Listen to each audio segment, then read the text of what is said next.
I believe that morally you should never make a judgment about another human being unless that person asserts to having that judgment made about them. So to mark a person's work when they have not accepted that is to me immoral, because it's judging another human being without them having the right to say whether they want to be judged or not. Welcome to Rethinking Education. Education's critical friend. Welcome to episode 4 of the Rethinking Education podcast, which features the second half of my epic conversation with Ian Cunningham, one of my all-time educational heroes. I don't always agree with everything that Ian says, but every time I speak with him, I find myself thinking about it for weeks afterwards, and this conversation was no different. In the first half of my conversation with Ian, in what was episode 2, we spoke about the origins of self-managed learning, the work he has done in using and developing the approach with many of the world's largest and most successful organisations, and we touched upon some of his concerns with the mainstream schooling model. In this episode, Ian relates the incredible story of how he started what later became known as the Self-Managed Learning College in his house. We also explore in more detail why Ian thinks schools are such a bad idea, and what he means when he says that we need to move into a new educational paradigm. I began by asking Ian about a piece of work he did a few years ago where he identified around 80 modes of learning that adults can use to learn stuff and around 50-odd modes of learning that young people use, and that sitting in a classroom with a teacher is just one such mode of learning.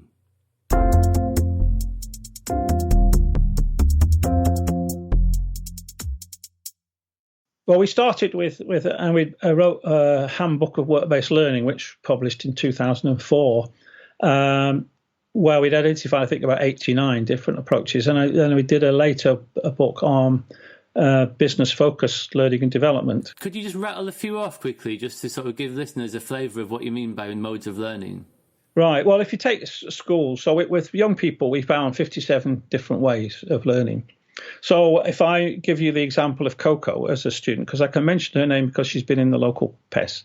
So she was a girl who came and she had been pretty much kicked out of school. I mean, I don't know whether she was formally excluded, but she was certainly criticised for the fact that she just doodled all the time.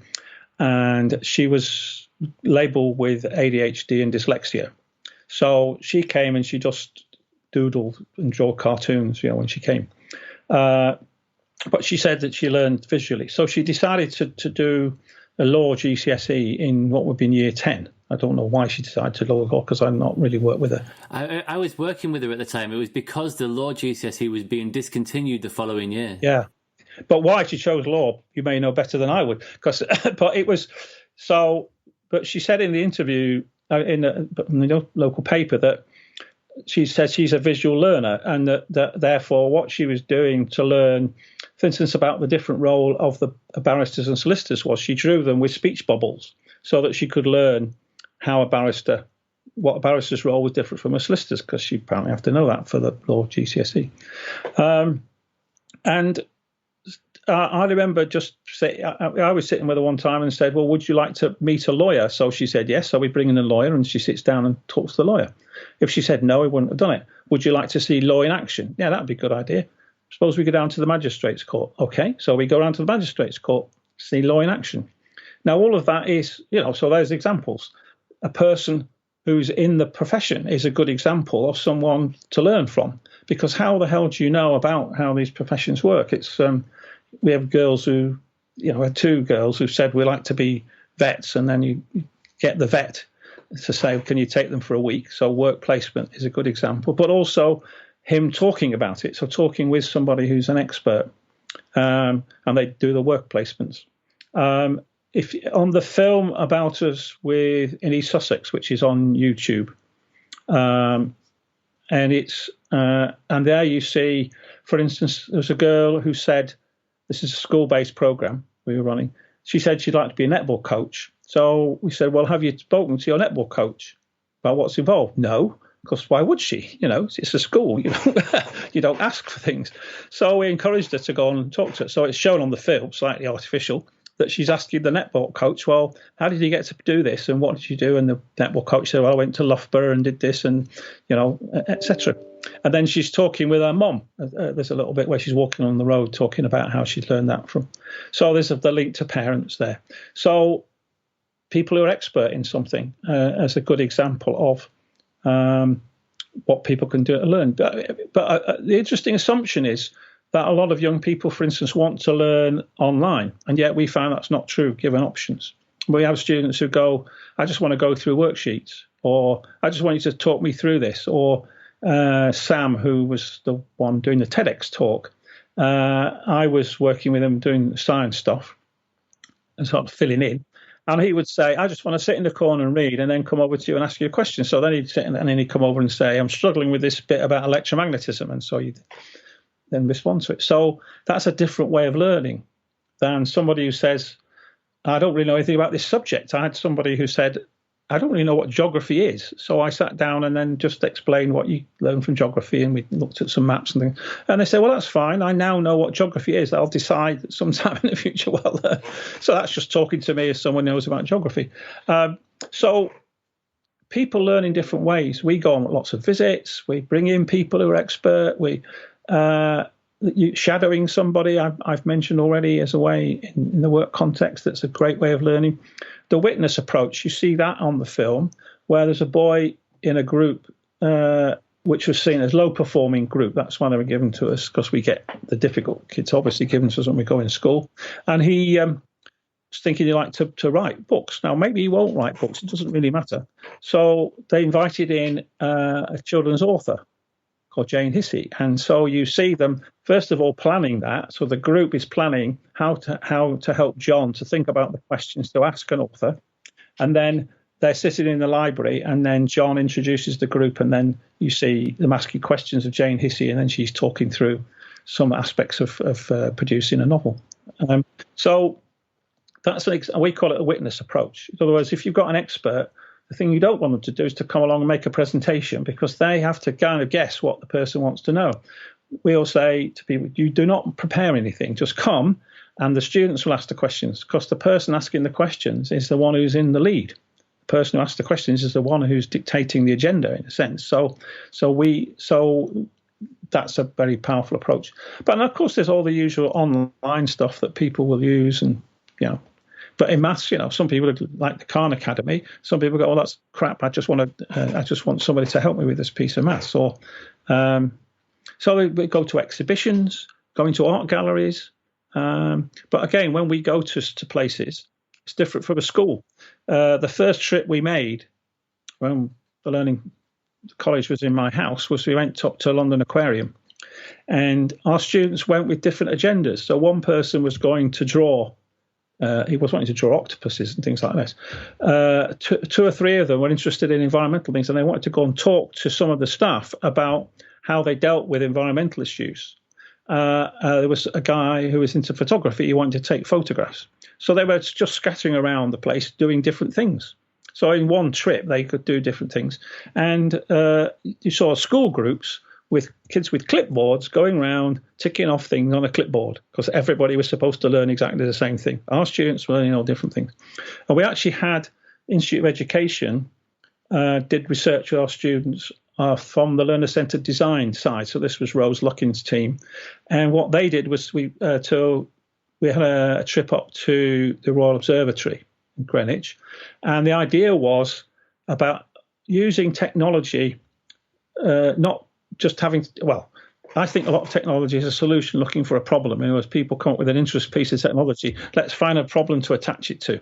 Whereas what Rose's team are interested in, and she attached one of her doctoral students to the college, was to say what piece of technology would help for this. And some of it was quite simple, like for students who have problems writing, well, you could record it. You just talk into them, and they, oh, well, that's interesting. I could actually, you take photographs. So some of it was quite simple technology, not high tech stuff at all. But it was about saying you could use the technology that didn't exist in my day. You couldn't go around and talk into them almost handheld machine and record things, or be able to take photographs with your phone. So all of those things so that was a lot about recording stuff, that you could go to a place and how do you record it? How do you make certain I've logged the things I'm learning?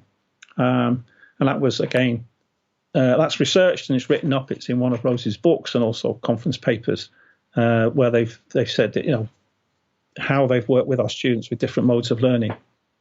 There's just a few examples and none of them is to do with the classroom. And we've, in 20 years, no student has ever asked us to recreate the classroom. Indeed, yeah. So SMLC, there are learning advisors, just for the listeners' benefits, who are often sort of quite subject specific. So I always help students with science and psychology and sociology, and there's people who are really good at maths and music and art and drama and so on. And they can book out those tutors if they want to. They can sort of get that expertise if they want, but it's often in a one-to-one or small group setting. And like you say, they don't ask for classrooms. So again, if we're going to be trying to prise open this Overton window, I think for people, I'll include it in the show notes, a link to a document with these 55 or 80 or however many. 57 we've got for young people, yeah. 57 for young people, and then for others for adults as well. So that'll all be included in the show notes, and there are lots of ways of thinking about learning that go beyond the current paradigm. So let's come on to SMLC now. You mentioned it briefly just now that it was in your house at first.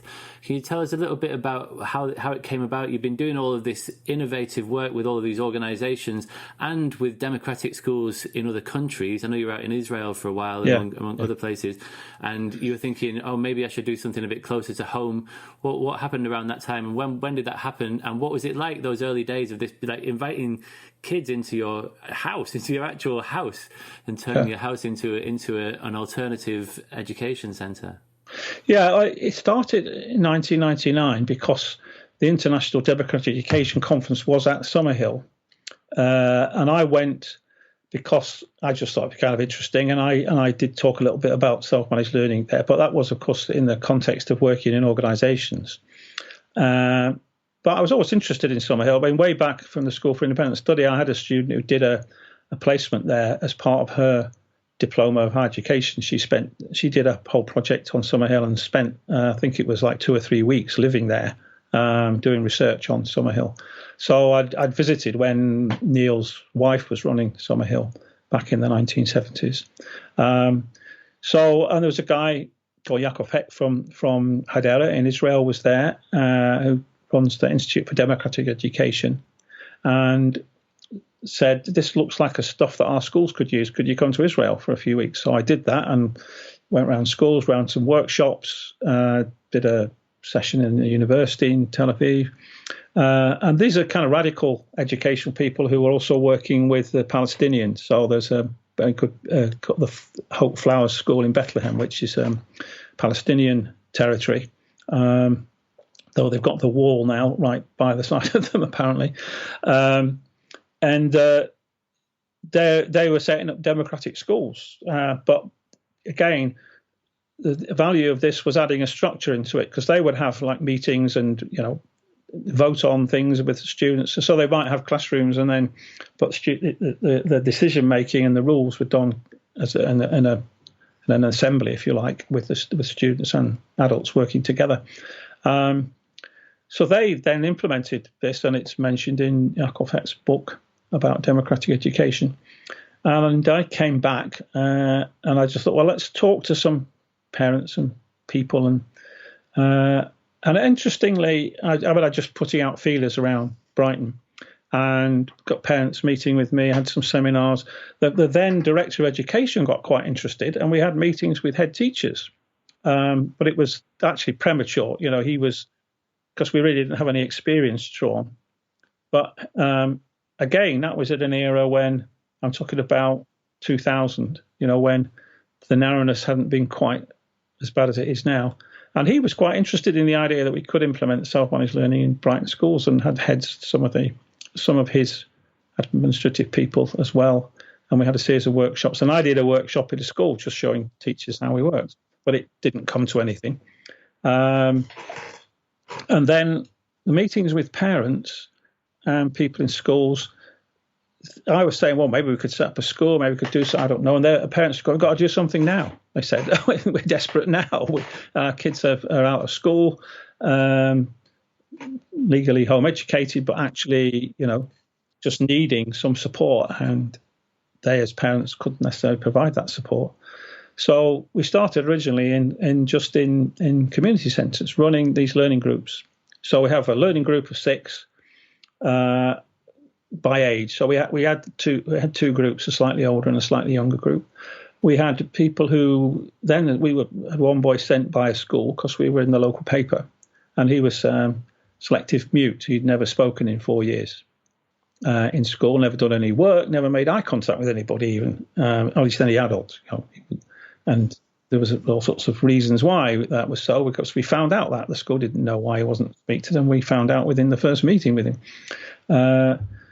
mainly because we're on first name terms with people. I mean, I go to him and I say, "Hi, Darren, I'm Ian. Let's talk about what's going on here and how we can help you." And then he was in a group, and so he was talking about these things in a group with other people. So then my wife died, and I had a house. So I go, well, and my daughter was at university.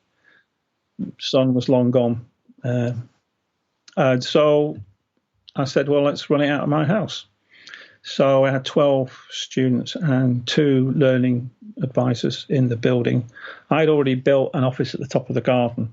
And then we put in a kind of log cabin it was an art and music room.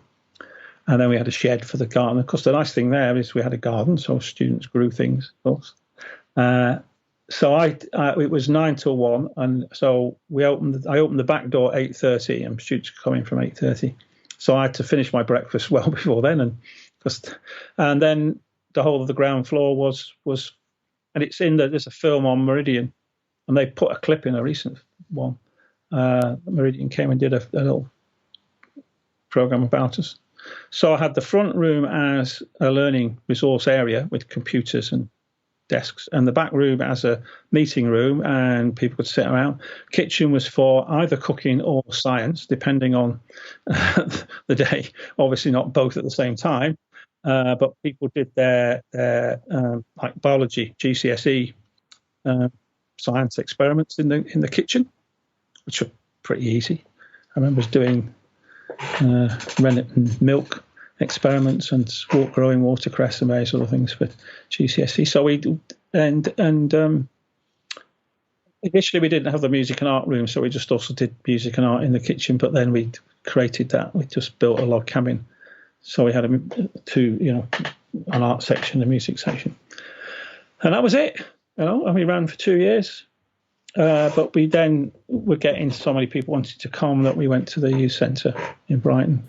Can you remember anything from the very earliest days? Did you ever sort of think, like, what am I doing? I've just invited all these kids into my house. It must have been quite surreal in some sense, because it's literally like working from home in a way that most people wouldn't ever even conceive of.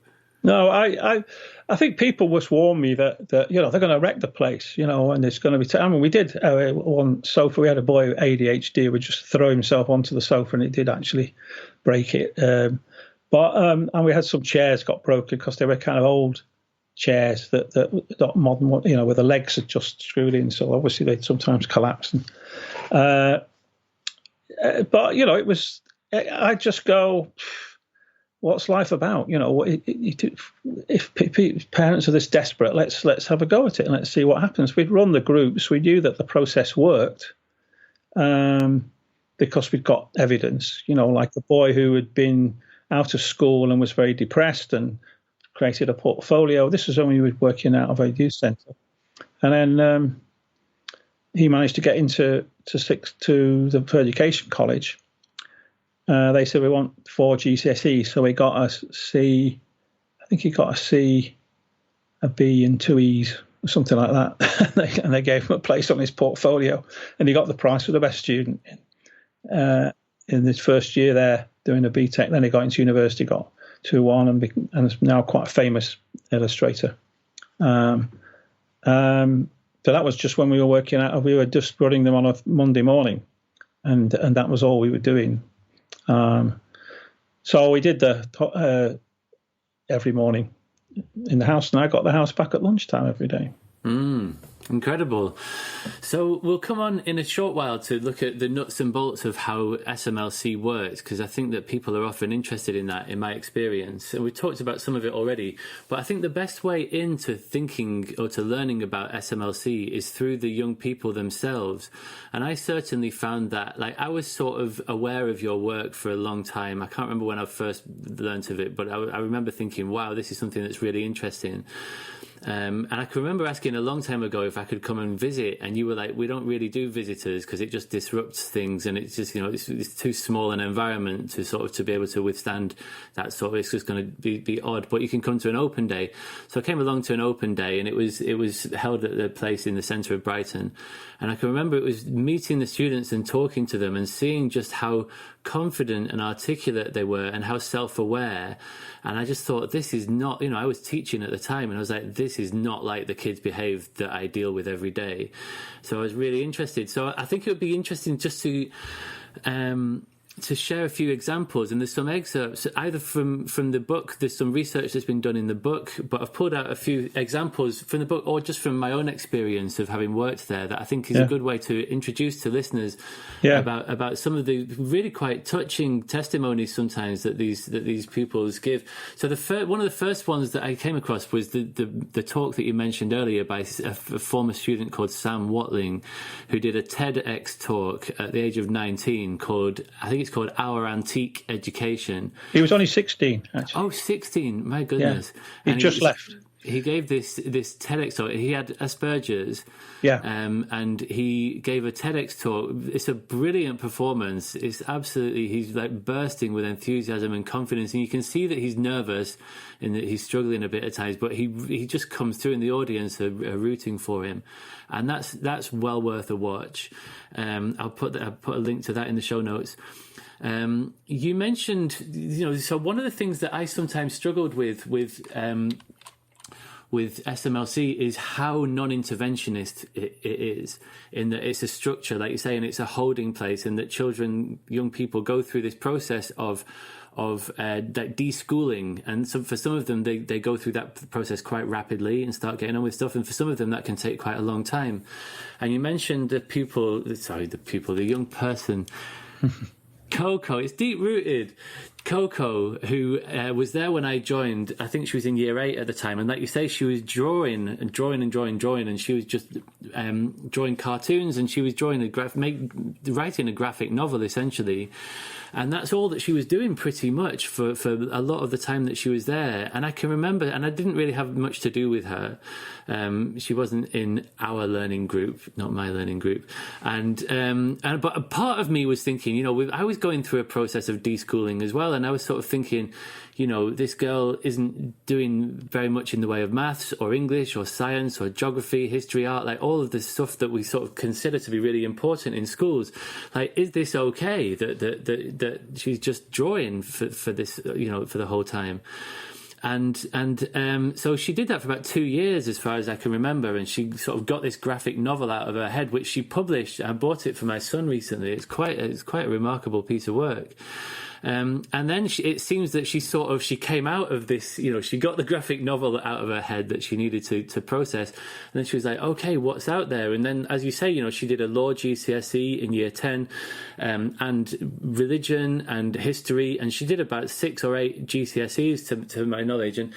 And she was almost completely self-reliant. Like, she really sort of, wasn't that responsive when we were in learning group situations. And I was ask her about her work, and she was like, I don't really want to talk to you about it because I just want to get on and do it. She was just very sort of fiercely independent and an incredible person. I just thought that's a real testament to your faith in this approach, that, you hold them and you don't necessarily intervene, because when you intervene with the best of intentions, you might be interrupting some sort of natural process. Like you say, they're in this chrysalis phase, and you might be interrupting that process with the best of intentions, and actually, you're making them reliant on you, and you're not allowing them to find their own on switch. So Coco, I think, was a fascinating case study. But I'll just share a couple of other quotes from that students said. So there's a student that you refer to as Kate in the book. She said that learning is the reason I'm alive, really. This was later on, after she'd left the college. I mean, it's the thing that keeps me going, regardless of anything, is always that feeling of how much there is to learn and that I can never stop learning. And like the breathlessness with which she talks, it almost comes through in this quote.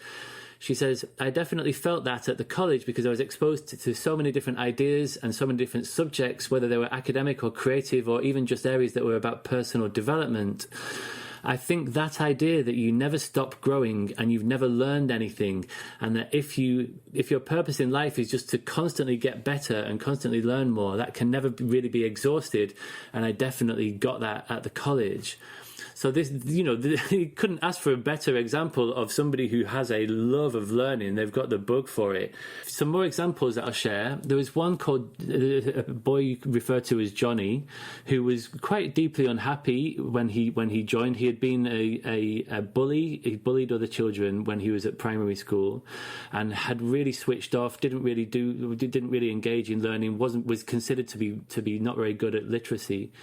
There's some quotes from him here where he said, I just started to enjoy subjects a lot more. He said, I started to pick up more stuff as well. I started learning the piano. I was just enjoying learning more. I started enjoying English, which is something I really, really hated. But I ended up enjoying it because they let us write about whatever we wanted, as long as we fulfilled the criteria of what we needed to do. And that's something that came across. I listened to an interview recently with Peter Gray. I know you're familiar with his work. Yeah. He's very involved with Sudbury Valley. And he said that that's often the case, that when you take away the compulsion, things that were previously considered to be weak areas, young people often want to work on those things first. That when you take away the mandatory elements, they want to, they're aware of where their areas for development are, and they want to do that under their own steam. So that's interesting. And then he also talked about the feeling that he got at Self-Managed Learning College. He said that it was a bit unusual because it wasn't what I was used to. Everyone was very loving and kind and empathetic. So it was quite unusual to be treated with humane respect. The language that he uses is fascinating. A kind of mature level of respect and kindness through the whole community. And then he said it's quite a natural thing to become accustomed to. It's almost like going home in some sense. It's like, oh, this is what it's supposed to be like when you're not somewhere that's where bullying is endemic. This is what it's supposed to feel like. He felt like it was natural. And he went on to say, I believe that I was only able to get to where I am now because of SMLC. SMLC helped me develop into a person I feel happy to be, which is incredible. There's another student, Mike, who said that although he found it a struggle at first, the lack of structure and the lack of being told what to do, he said, in reality, that's something that I was going to have to face up to at some point in my life anyway. So I guess SMLC did help me in that and help me to realize that I am the master of my destiny or whatever, and that only I can choose where I go. And I could go on. There's lots of examples in the book, and I could talk about my own experience. And there was one student who's come back now, who now works at the college. Could you tell me a bit about his backstory? Yeah, all this what you're mentioning is an independent researcher called Luke Friedman, and we've had 7 studies done by University of Brighton, but Luke is an independent researcher and who was chasing up students who had left some time ago. So that's all the quotes that you mentioned come from an independent study of students who are now out in the world of work or academia. The student I mentioned, I can mention his name because he's okay about it. It's Charlie. He had been on the roll of a local school, but he hadn't attended for a whole year. He had he calls it Asperger's. We now have to say high functioning autism. And he hadn't really, the only time he went out of his house was to take the dog for a walk. If he saw any young people, he would scoot back home because he'd been badly beaten up regularly in school, so he just stopped going. Nobody at the school seemed to care. I was, at that time, involved with a local cluster of schools, and I was the vice chair of it. And an educational psychologist in the group knew about us and therefore said this this is an obvious thing for this boy. And the school reluctantly agreed then to pay for him to come to us. Initially, he didn't want to come into the house. And this was when it was in my house. And so he would come around the side and go up to my office. And then gradually we'd introduce to students, we'd get a student to come up, an individual coming up, and maybe, him getting to get engaged. And because he'd become very paranoid about being with other young people because of his experience and because of his autism. So he gradually got used to it, and then in the end came into the house. And then he'd obviously missed quite a lot of schooling. So he got an English GCSE but failed his maths. Went to the local education college, had 2 more goes at maths before he passed it, then did an access course, and then went on to do a psychology degree at Brighton University. And during that time, he volunteered with us, and then that was successful. So after he had graduated, he's carrying on part-time and still works with us. He did a psychology degree. So obviously we didn't have somebody who could do psychology. I mean, you'd left, I think, at that time. And we needed someone to do psychology and sociology. And so it was, we thought it'd be a good idea to hire him for that. What's been interesting is that the morning he's in is the morning where on regular maths tutor is not in. So he ends up tutoring maths. Now, this doesn't fit with the assumption that you want a person who's really able at a subject. He is someone who hated maths, found it very difficult, was probably mildly dyscalculic, and yet students love him helping them. So it undermines 2 assumptions that people make. First of all, that if you're autistic, you're not good socially, and that's nonsense. Some autistic people aren't, but you can learn it, and he's learned. So the autism is a permanent feature of his life. He's going to be autistic for the rest of his life, but that doesn't sum him up. There's a real problem with labels, and that he is very gentle and caring, and students love going to him to get help with maths, as well as psychology and sociology. Yes, yeah, that's amazing. One thing that occurred to me just as we were going through those is that this idea of bullying. I can remember when I worked at SMLC that it was a very common thread that lots of the students had either bullied or more commonly been bullied at school. And we'll come on to in the final part of the conversation where we talk about problems and solutions. I think that one of the very serious problems with schooling that often doesn't really get the attention that it deserves is that bullying is rife. And there's lots and lots of examples of young people who are really, really damaged by what has been said and done to them in the past, or that happens sometimes, over a period of years. And I know that some of those students who we've just talked about have suffered, such bullying for years, which is a very common theme. Yeah, and I think at times we'd had a majority who'd had bullying experiences. I think at the moment it's perhaps not quite a majority, but still, of the current students, there are always some who've had bullying. Sometimes related to different things. Interestingly, for instance, in Brighton, what we found in schools is that mixed race kids often get really badly bullied. And it's an under-investigated issue that, for instance, there are more mixed race kids than there are black kids in the country. But, there's a lot of interest at the moment in racism and Black Lives Matter, etc., and quite rightly so. But what gets missed is mixed race. And we've had kids who've got bullied because of that. And otherwise, sometimes homophobic bullying, and autistic kids getting bullied, more introverted.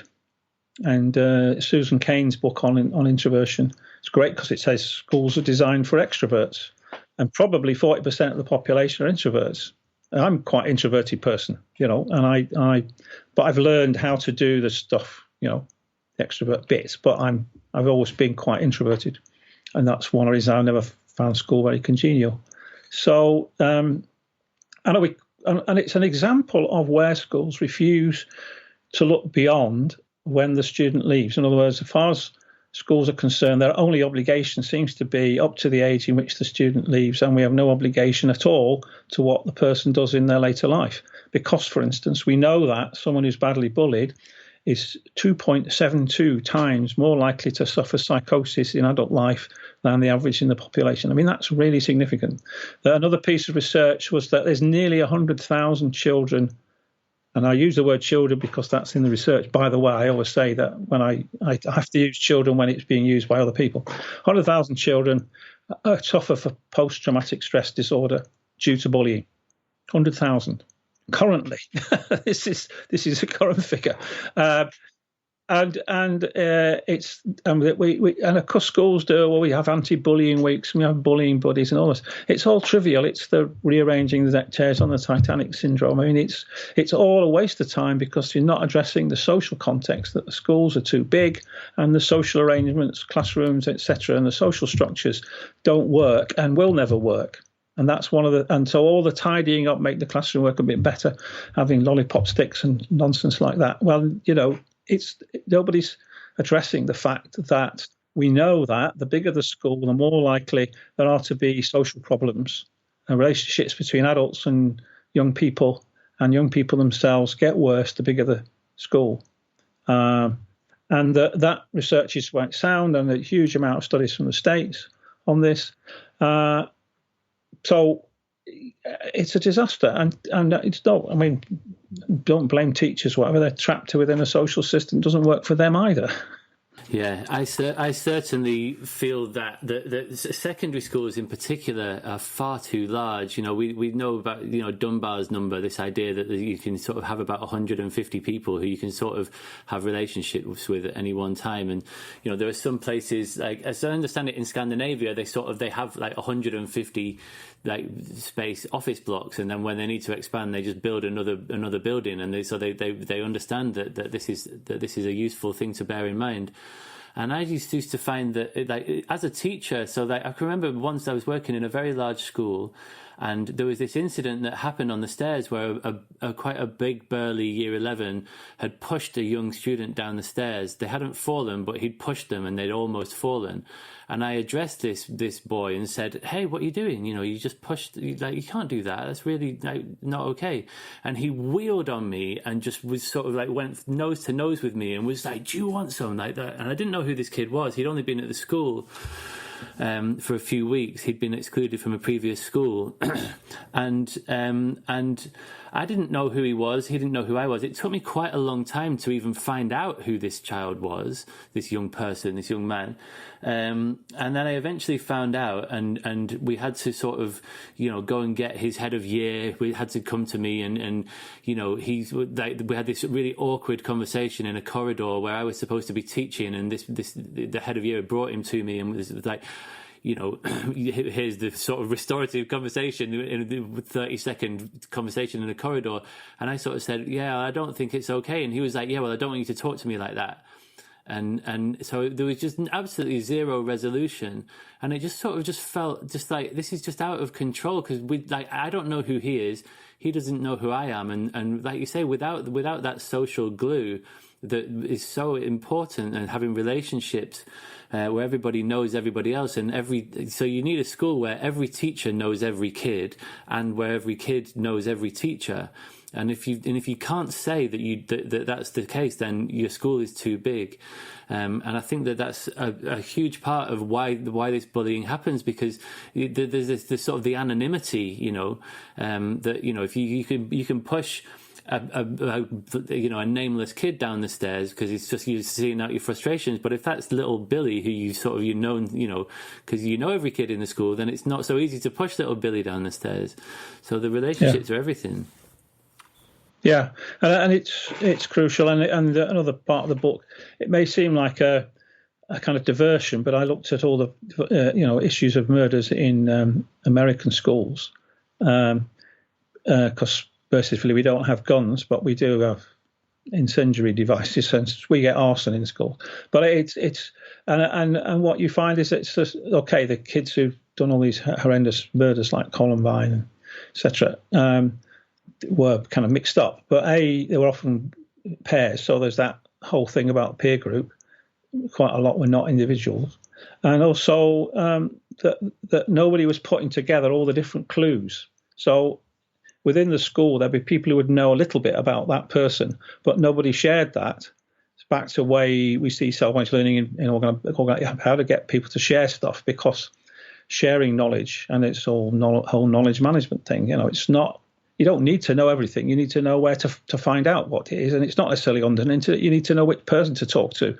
So in those large schools, and they're typically 2,000 person schools, 2,000 students per school, where they've had these violent outbursts. It's been to do with, not putting together those bits of information, not being in a context where that person was really known, and so they will carry on. There will be more of those murders in the States because they're not solving it.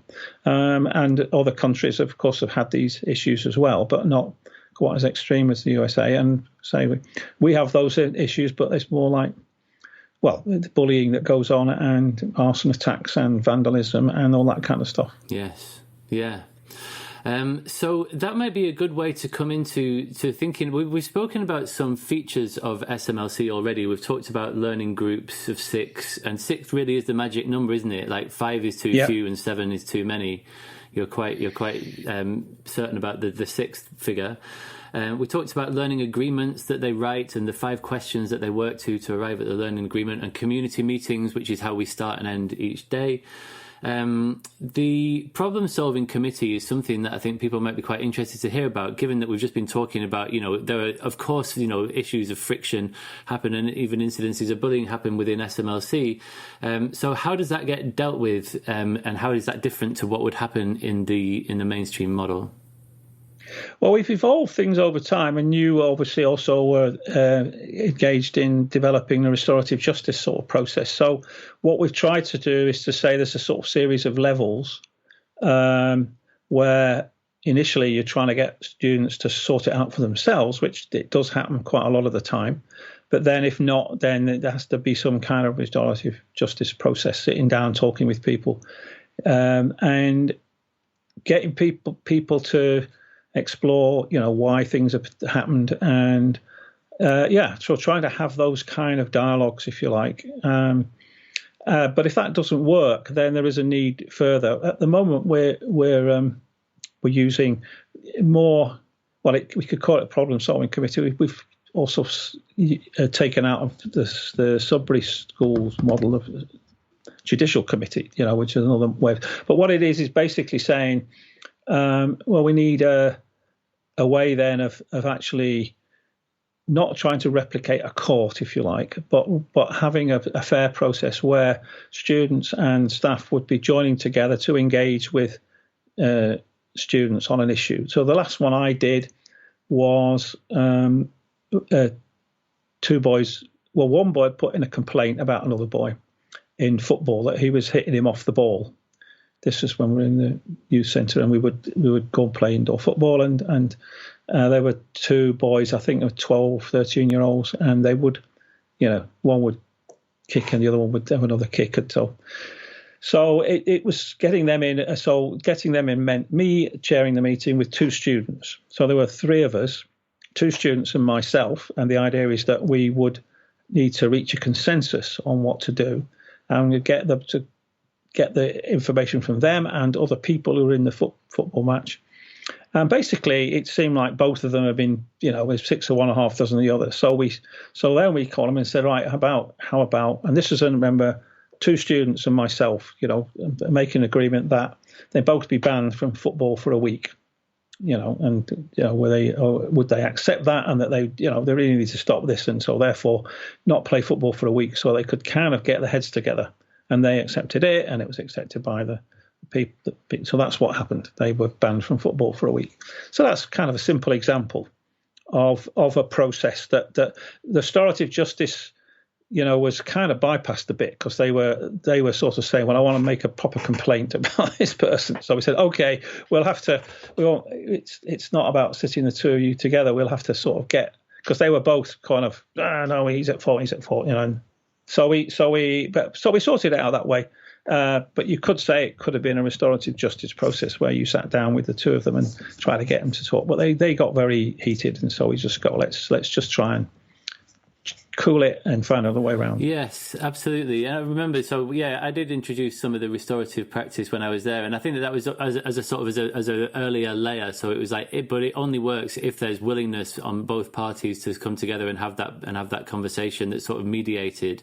And sometimes, there is a need for, there are adults in the room and there are adults who can make suggestions. And the idea that the consequence sort of fits the incident that led to this problem, for example, like banning football for a week, is like, it makes good sense that it would be a football-based solution to a football-based problem, So, and there's the other thing that I wanted to just touch on briefly is the financials side of SMLC. So when it started, am I right in thinking that it was at least part funded by the council, or that students wouldn't have to pay to go? And now the council withdrew that support a number of years ago, and now there is it's fee paying, although it's very sort of budget compared to what people pay to go to private schools. Yeah, there was a time when there was a process called Alternative Provision Fund that the local authority has to submit the numbers of students by age to the government to get their grant, because obviously the more young people they have in the age range, the more money they get. So there's a per capita amount, which is around £6,000 for secondary education, for instance, but it will vary slightly across local authorities. And the students are out of school. So what was allowed at the time was that those students who were being educated otherwise, because the law says you should go to school or something else, it says school or otherwise is the word.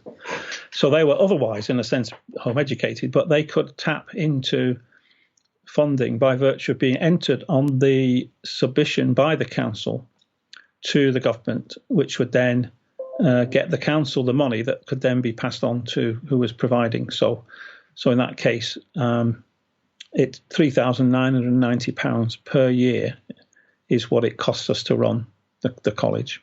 Interestingly, a lot less expensive than state schools, and even lower cost than private schools. And that went for a couple of years. So that was great because, in a way, it's what the government should do, that every child should be on the list that the council sends up to the government. And then those that are in schools should get the standard amount, which is £6,000 per student, goes to the school, or a bit less because the local authority takes off money. And those who are being educated otherwise can be also funded from state. Why not? But the government decided to stop that and give a block grant to the local authority. At that time, when we originally worked with the council quite closely, that was interesting, a Conservative administration. We had to go at the first round of free school and not got anywhere, because obviously the way we work doesn't fit. It's not, the free schools aren't free schools, and we were certainly not going to be acceptable to the government. But we had the support of a Conservative council, and we're even written into the local authority's strategic plan for schooling. It was mentioned us as a model of where secondary education could go. Interestingly, I mean, so we were working with the head of the education side of the council, its children and young people side, and the director for strategy for schools. We were working quite closely with him, and they were great. And then the Greens got control of the council, and along with Labour group, both of whom had a kind of Stalinist orientation. So it was like, you have to do what you're told or else. So everybody should be forced to go to their local school, whether they like it or not. In other words, neither the Greens nor the Labour Party were prepared to carry out the law therefore they withdrew the funding from us. We had support from the Conservative group on the on the Children and Young People's Committee, and the opposition was from the Greens and the Labour Party. It's fascinating that, isn't it? Because I think that there's almost, maybe it's just my own sort of assumption that parties of the left would be more willing to embrace these sort of more progressive educational models. But actually, you found that it was when the Greens and the Labour Party got in that they sort of want there to be a good local school for every child, and it was much more of a, like you mentioned the word Stalinist, it was much more of a sort of a statist, just like one-size-fits-all approach that was taken. This is at the local council level, isn't it? Yeah. So we had a big campaign and went a couple of times to the committee, and we didn't get anywhere. We did know that, for instance, the deputy chair of the Greens was sympathetic towards us, but the Greens pretend there isn't a whip, but there was. I mean, she was actually abused into a position where she was made to vote against her good judgment, because she actually could see what, and we had parents writing in, we had schools sort of saying, look, we've sent kids to them, and they're doing a great job. Yeah, because there were schools where, there were school refusers or young people who were really, really struggling for whatever reason, and they were like, okay, we need some alternative provision for this young person. And that was happening, wasn't it? You were getting a few school referrals. Yeah, and we, of course, worked in schools. We've worked in 8 local authorities with schools, running self-managed learning programs inside the schools. And so we got a lot of evidence about what we were doing. And, of course, all the companies we worked with and saying, look, if you think that the NHS and the Cabinet Office and the Bank of England, all these people are a bunch of freaks, well, it's, come on. This is mainstream thinking we're talking about here. But, of course... Yeah. Doesn't fit their model, so that was it. It's very unfortunate, and so now it's fee paying. It's like I say, it's as cheap. It runs as cheap as it can, and it's a lot more cost effective than a school is, isn't it? A school cost, is it something like £3,500 per pupil, or 5,000 or something? It's more like 5,000. The council gets about 6,000 per pupil. Yeah. But then they top slice it, and so the school gets 5,000 something or other usually. Right. But the way we run it is we've got 3 levels. So if a person is completely broke, if they're on benefits, then they don't pay anything because we have a local trust fund that pays their fees, and that's about six students, I think. Then there are those which have fallen on hard times, especially now, where people have been self-employed, for instance, and where we have a hardship fund where they can get a very much reduced fee. At the moment, we've got down to like 25%. So we've raised money for a hardship fund. And things that I go and do workshops for people, and the money goes into a hardship fund. So whenever I do anything for people, because they sometimes ask me to come and talk to them, and I say, okay, but you've got to pay something into our hardship fund. I'm not coming if you don't pay into the hardship fund. And I've got somebody I know has a foundation. So we've got money in our hardship fund. That means that people, 50% it'll be kind of guaranteed if they're in hard times, and we can maybe get a little bit more out of that. So that means that they might be spending like £100 a term or something, which is like a pound a week, less than £1 a week. And then the people who are in work and have got good jobs pay £3,990 per year.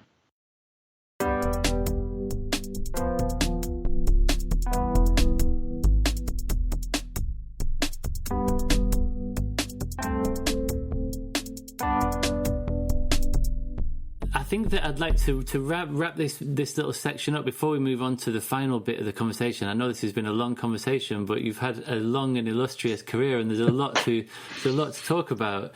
Especially because this is, for me, this is game changing information. This changes how we should think about education. So it's important to spend the time. What I would quite like to do is you start chapter 2 in the book with another run-in that you had with Ofsted. This was when I was at SMLC, but I wasn't actually there on the day that they appeared unannounced one morning when Ofsted tried to shut the place down as an illegal school. Could you talk a bit about your memories of that time? Yeah, we'd moved from my house into the Brighton Youth Centre and rented part of it because obviously the youth centre is mainly used after 3:30. So we had a series of rooms on the first floor. And so it was up a staircase. So I was sitting on the landing doing some work, and there was someone beating on the door. So went downstairs, and there was a man and a woman, and they had badges with them and saying, "We're from Ofsted and we're here to close down an illegal school." So I said, "Oh, well, you better come in." And first of all I said, "Well, I've got to check you out because you could be anybody, and we have very strong safeguarding principles here. So I need a phone number to phone to find out if you are legitimate and on a legitimate visit."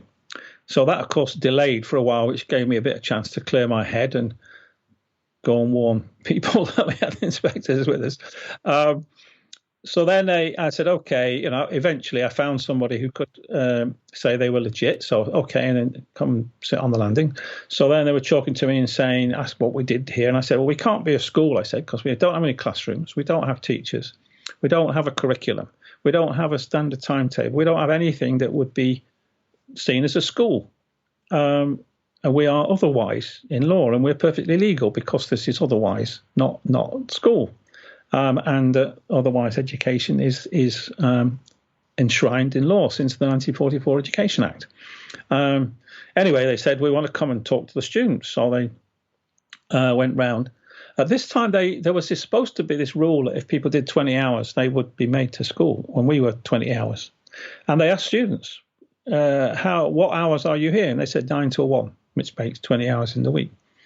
And they went around and talked to students and asked them what they were doing. And then they came to one boy who, I can't remember what he was doing, but they were asking him what his plans were. And he said, well, I'm taking some GCSEs this year and some next year, and I want to go to MIT to do computer science because I don't think any of the British universities are good enough. After they finished talking to him, the two inspectors said, we've got to go and have a chat. And I was saying to him, look, doesn't that demonstrate we don't have a curriculum? And he said, you've got a broader curriculum in any school because your students can study anything they want. And I've heard, from here, the range of the things that people are studying here. And they went and had a chat for 10 minutes and came out and said, well, you're obviously not a school. We'll do a report. I said, can we get a copy of the report? And they said, well, we report to the DFE. So when we got a letter from the DFE in the December, this was the October, Department for Education sent a letter saying, on that date, you were not a school. It's quite clever wording, isn't it? Because they were saying, on the date at which the Ofsted visitors came, you were not a school, and therefore, but if you ever become a school, you have to register. And they went on all about that kind of stuff. And so we said, well, could we have a copy of the report? And they said no, and Ofsted said no. So then we appealed just inside to and they still wouldn't give it to us. They said we don't want people to know the criteria that they're using to close down schools. I'm thinking, wait a minute. So how can anybody know whether they're running a school or not if Ofsted don't want people to know what the criteria they use for judging whether something's a school or not? I mean, we think that it's a good report, and we did discuss in the governors, should we go to the information kind of ombudsperson. Freedom of information request or something. Yeah, we did a freedom of information request, and that was turned down because they're saying this is not legitimate to release this kind of information, both the Department for Education and Ofsted. So in the end, we felt sleeping dogs lie. If we push it, we could cause trouble for ourselves. If we got the report out of the Department for Education, apart from it being nice to know that they're going to give a good report, because I think we're very impressed. I know they were impressed, just the way in which the two people spoke. Because I went round with the man, the woman went off separately, talking to students, and they talked to all the students. And there was about 18, I think, at that time we had. including a boy who'd been sent to us by Harry, who'd come from the Patcham House Special School. He was sitting in the office strumming a guitar, I seem to remember. And they often inspectors asked him what he was doing there. And of course, they didn't check, we got someone from a school, Harry. And Harry took his GCSEs in our building, of course, at the end of the year. Anyway, that was the story of Ofsted. Yeah, I mean, it's fascinating, and I think that it's a testament to how well organised you are, like as an individual, and the way that you run this. Maybe it's your background in running business schools and so on, that you've got it all nailed down. Like you've got sort of board of trustees and board of governors, and you're the chair of governors, and all of the safeguarding stuff and policies and frameworks and everything is nailed down, so that when people come to call, like you've got a really robust answer to them. And like you say, the law. It's very impressive the way that you've kept this organisation going for 20 years, and it's in robust health now. It's now up to is there about 40 or 50? Yeah, we'll be 40 in January. About 36 at the moment, yeah. And I keep in touch with it. My good friend Lars still works there as a learning advisor, yeah. So I keep abreast of what's happening there, and it's good to see, and it's quite some achievement that you've pulled off there. And it might sort of feel like sometimes, I think in the book you said that some government official or civil servant referred to it as a boutique operation, which they meant in a dismissive way. They were like, oh, this is just, this is not for the mainstream, this is just boutique. But you were thinking, well, boutiques are quite good, people like boutique stuff. But it's not in any way a small achievement that you've pulled off in making this thing happen and lasted as it has done. And the lives that these young people have gone on to lead, and the way that they talk about the transformational nature of their experience at SMLC is really, really impressive. Okay. When we were planning this yesterday, if you remember, so the next part of the conversation is positive things about education, and your initial response was, can we skip this bit? Because I couldn't really think of any. And then I was thinking, so you're not a fan of schooling. We've seen that already, and we're going to come on to that in the final section. We talk about this new paradigm of education that we could maybe move into. Because I think we really need to, that, as you say, the current system is not fit for purpose. And I can spot, so you've got Sapiens on the shelf behind you there. I don't know if you've read Harari's latest one, which is called 21 Lessons for the 21st Century. But it's a really hair-raising read about all of the sort of outlines. He talks about this in Homo Deus as well a little bit, about the really significant challenges that we face as a species, and education has got to be the answer to that. And at the moment, I don't think that the education system is fit for the purpose of enabling us to survive this incredibly tumultuous century that we're living through.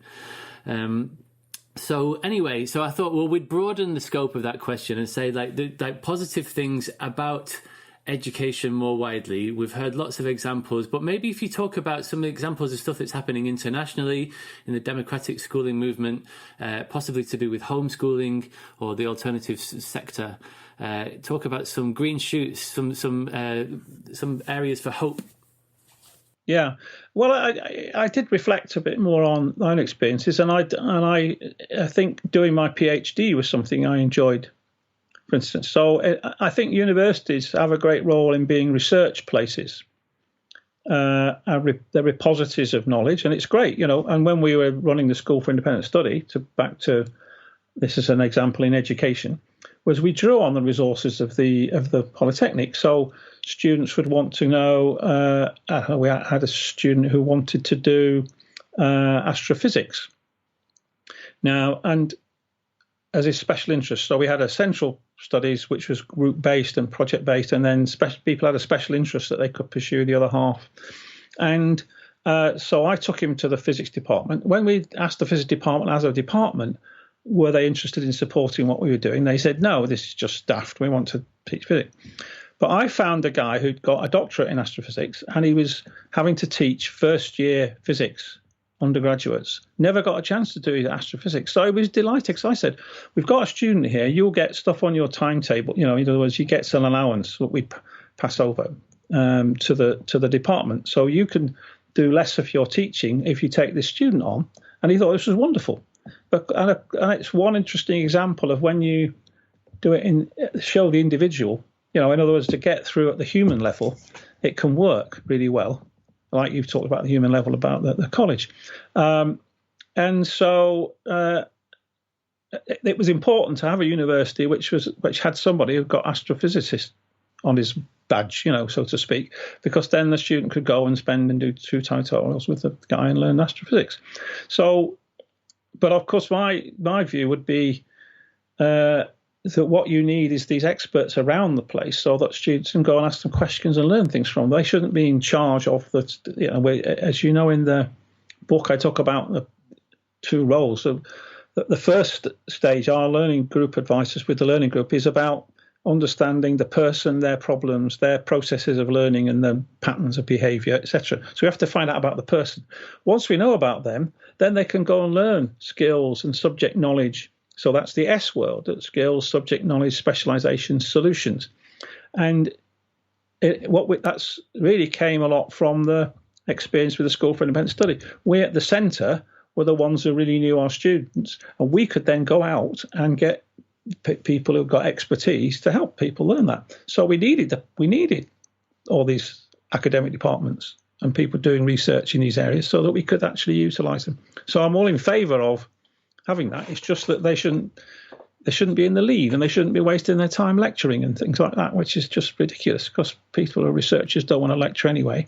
So anyway, we showed a different model of a university, if you like. It's now University of East London.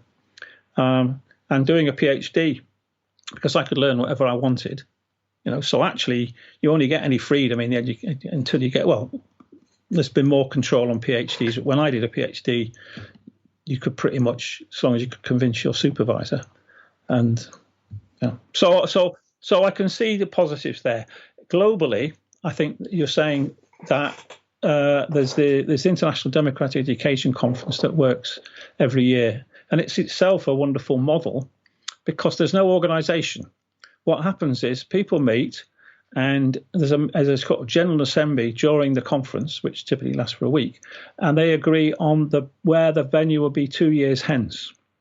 So then people have 2 years to plan it, and then the next year that rolls on. So there's a conference every year, and it's run by people in that country. So this year's was Nepal, and there's a Nepali ashram there that ran this year's conference, which was all online, and the assembly had to be online and agreed. I think they'd already agreed that we'd go back to Nepal in person, and next year is going to be in the UK because of Summerhill's 100th anniversary.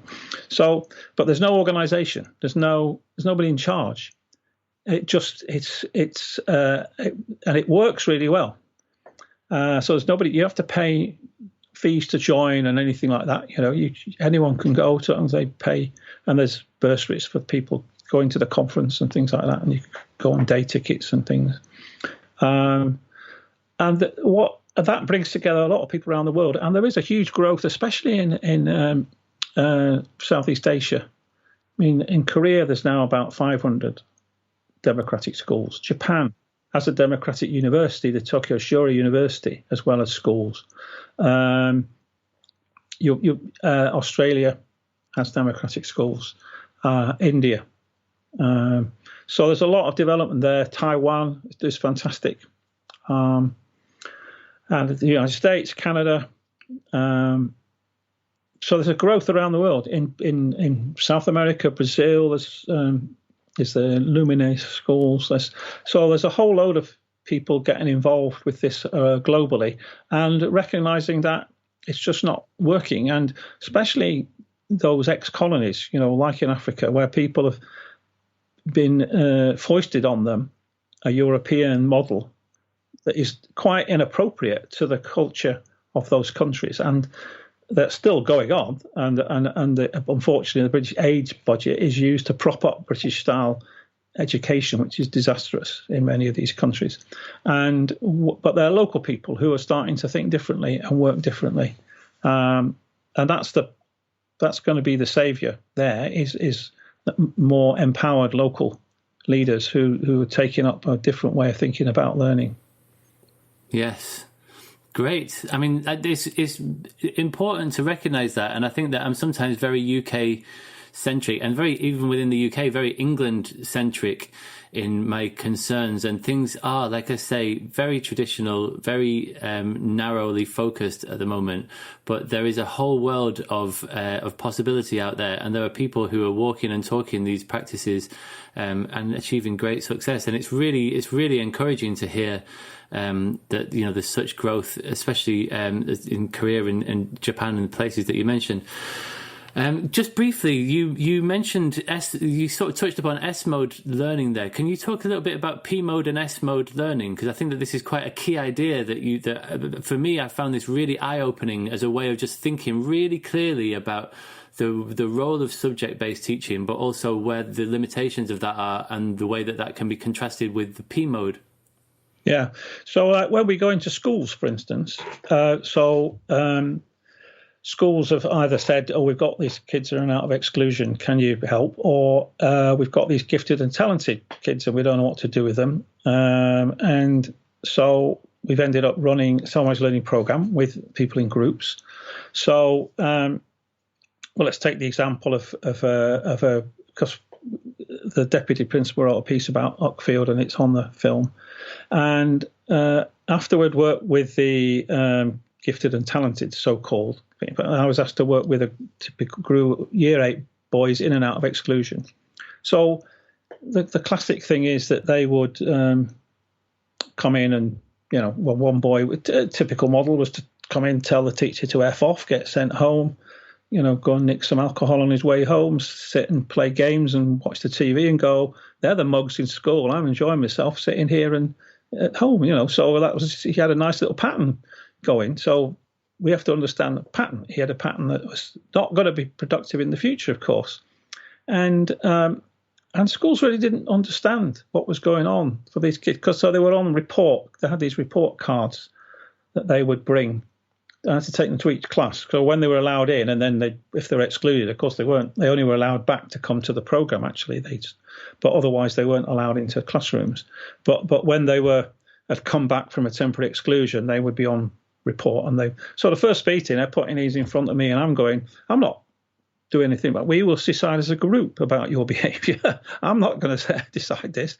We will decide on the rules. We will decide on how you're going to work. And they wanted to have a 3 strikes and you're out rule, for instance. And the first meeting, we had a rule about not climbing on the chairs. We were meeting in the youth centre, and these are typical 13-year-old boys, of the exclusion variety. So anyway, one boy disobeyed the 3 strikes and you're out. So I said to everybody, look, he's got 3 strikes against his name. I was putting it on a whiteboard. Yeah, he should go out. So he'd never had any feedback from his peers before, because always the teacher sent him home. So, and I was working with the what was called assistant director for the year group. So she'd be ex-school receptionist. She was fantastic to work with because she knew more kids than any teacher. Actually, she was brilliant. And so she said how he was shocked to get this feedback from his peers that what he was doing wasn't acceptable. And when we were policing the rules in future, he was always one of those that was big on it. So a lot of the time, what I'm doing in that group is to find out, who are you? Who are these? What, as a person, what kind of patterns of behaviour have you got, which are, in these cases, not functional? What are the problems that you're facing? What are your mental processes? How do you think? So that's the P world. And then we could go out and say, so let's look at what the solutions to these things would be. But let's start with the problem. You're being excluded, all the time. And the school's thinking you might all end up with being permanently excluded by the end of the year, because they were worried about all 6 of them. None were, by the way. And they also had less report cards through the year. And so you're starting in that world, and that's what we say at the college. The first week is about us learning about the students and them themselves learning about themselves by asking the questions. So, for instance, when they come, first question is, where have you been? What's been your past experience in life? You are today 100% result of the past. So if we are to understand you, we need to know what's your past experience. So they come and we get them to do something called a lifeline, which is showing the ups and downs of their life, and that they will say things like, "Oh, at this age, I realised I was no good at art, so I stopped." Or I was trying to learn a musical instrument, and the tutor said, "You'll never make a musician." Incidentally, that was a boy who ended up going to music college and doing a music degree and got a 2-1. But having been told he's no good at music. So that's understanding that person as a whole person. And then we say, well, who are you now? What kind of person are you, and what's important to you? What are your values? That's what you care about. And what are your beliefs? That is, what do you hold to be true? And they're two different concepts. So values are about what you care about.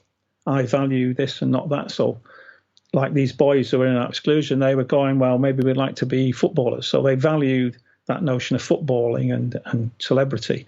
But they also started to say, yeah, well, okay, we won't do that, because I got along the guy I worked with at the Football Association, who was the national player development coach for under-16s, turned up in his England tracksuit, and pretty soon they realised they weren't going to be professional footballers. So then they go, well, we're a bit practical. So then we go to the Further Education College.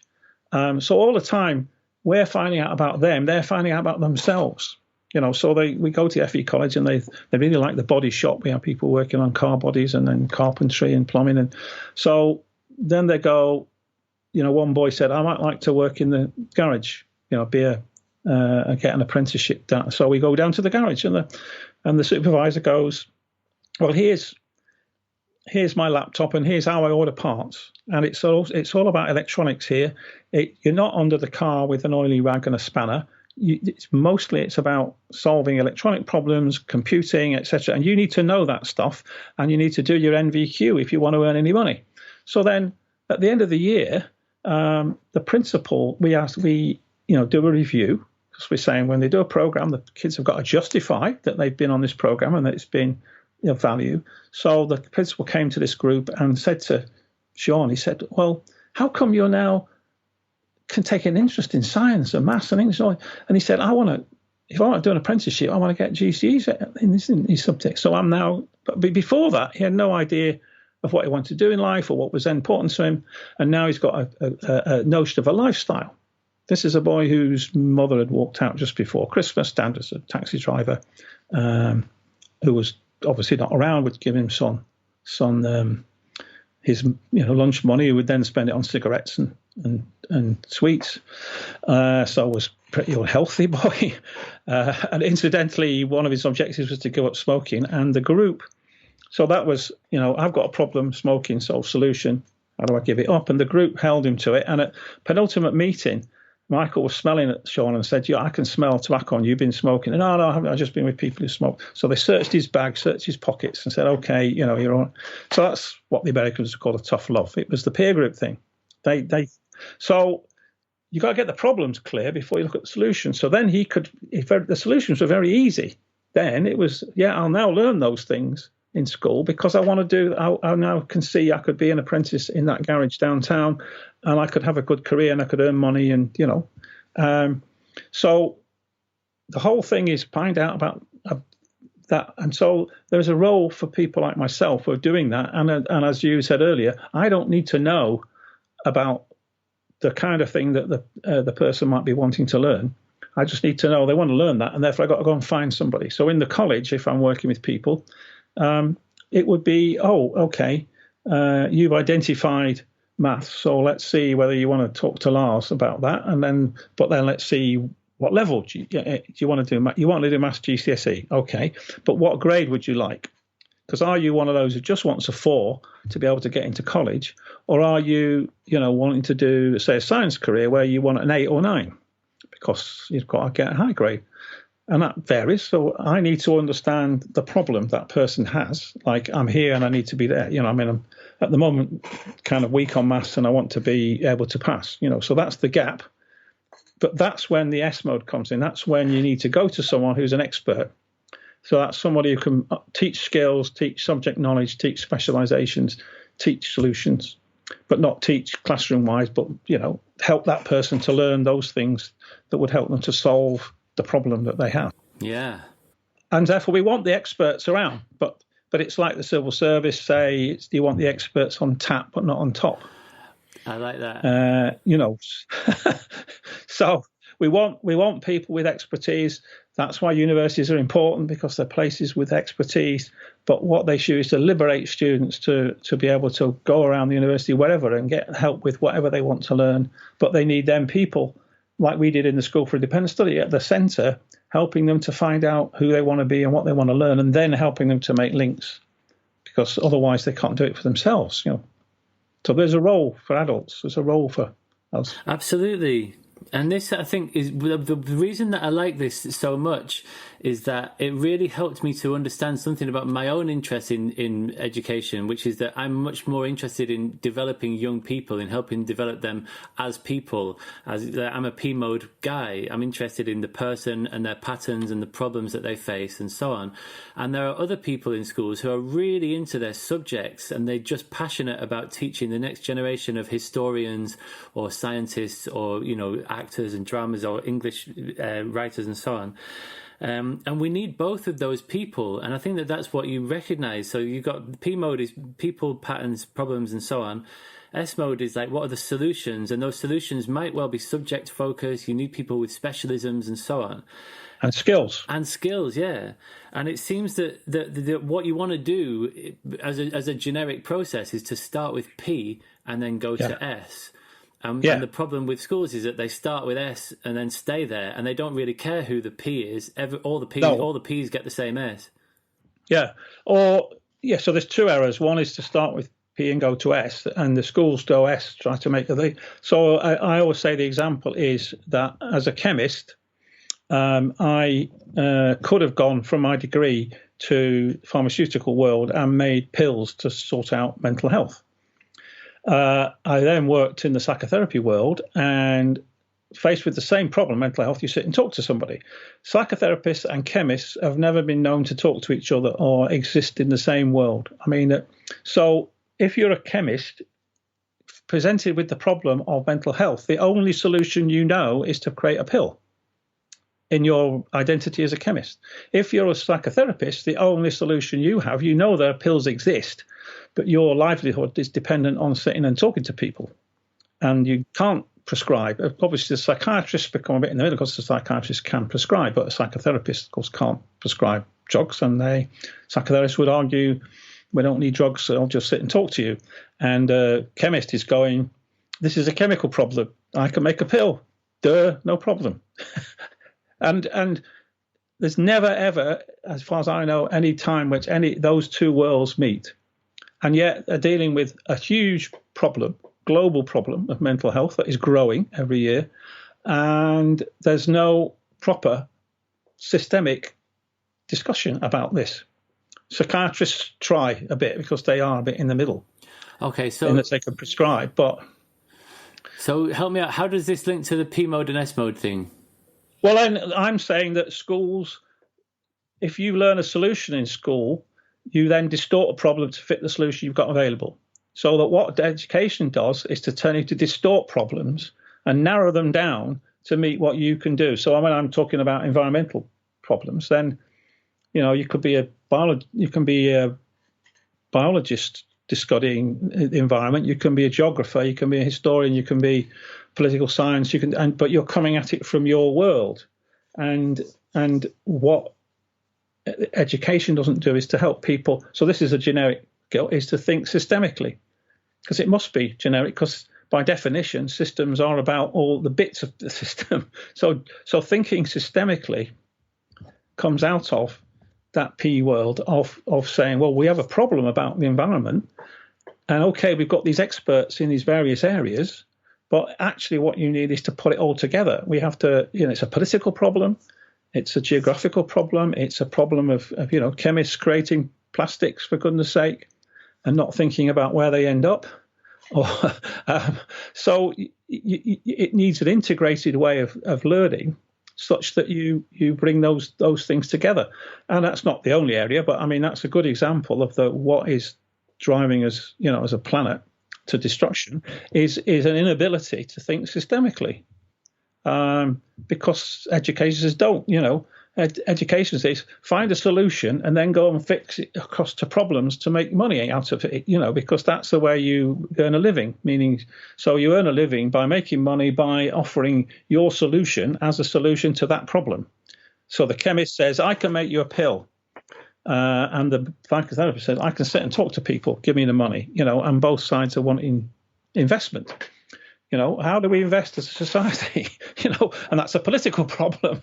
And so, and then it's also an organisational problem. It's to do with organisation behaviour. How do we understand that? How do we understand, what's happening in the economy?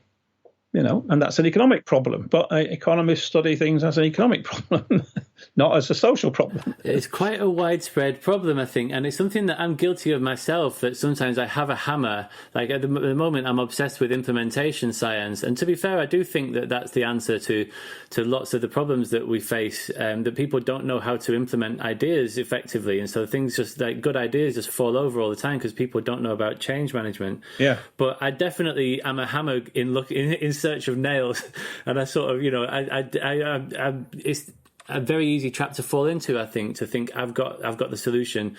Now I need to go and find problems to fit it. And actually we need to take a step back, start with P and go to S. I think that's really powerful. And it was illustrated quite nicely recently in a Twitter exchange I had with somebody who is quite a traditionally minded teacher, former teacher. And we were talking about the knowledge-rich curriculum. And I was sort of saying, it's good at some things. Like if you want to teach kids about, geography, that's a really effective thing to do. But if you want to do other things, if you want to teach children, how to speak and listen effectively, or how to solve problems, or, how to learn independently and go off piece and so on, then the knowledge-rich curriculum isn't going to do that. And this person was arguing that it would. And so I said, so is it the case that, whatever your educational aim, a knowledge-rich curriculum is the answer? And they said yes, which seems to me to be an overestimation of the power of the knowledge-rich curriculum, as important as knowledge is.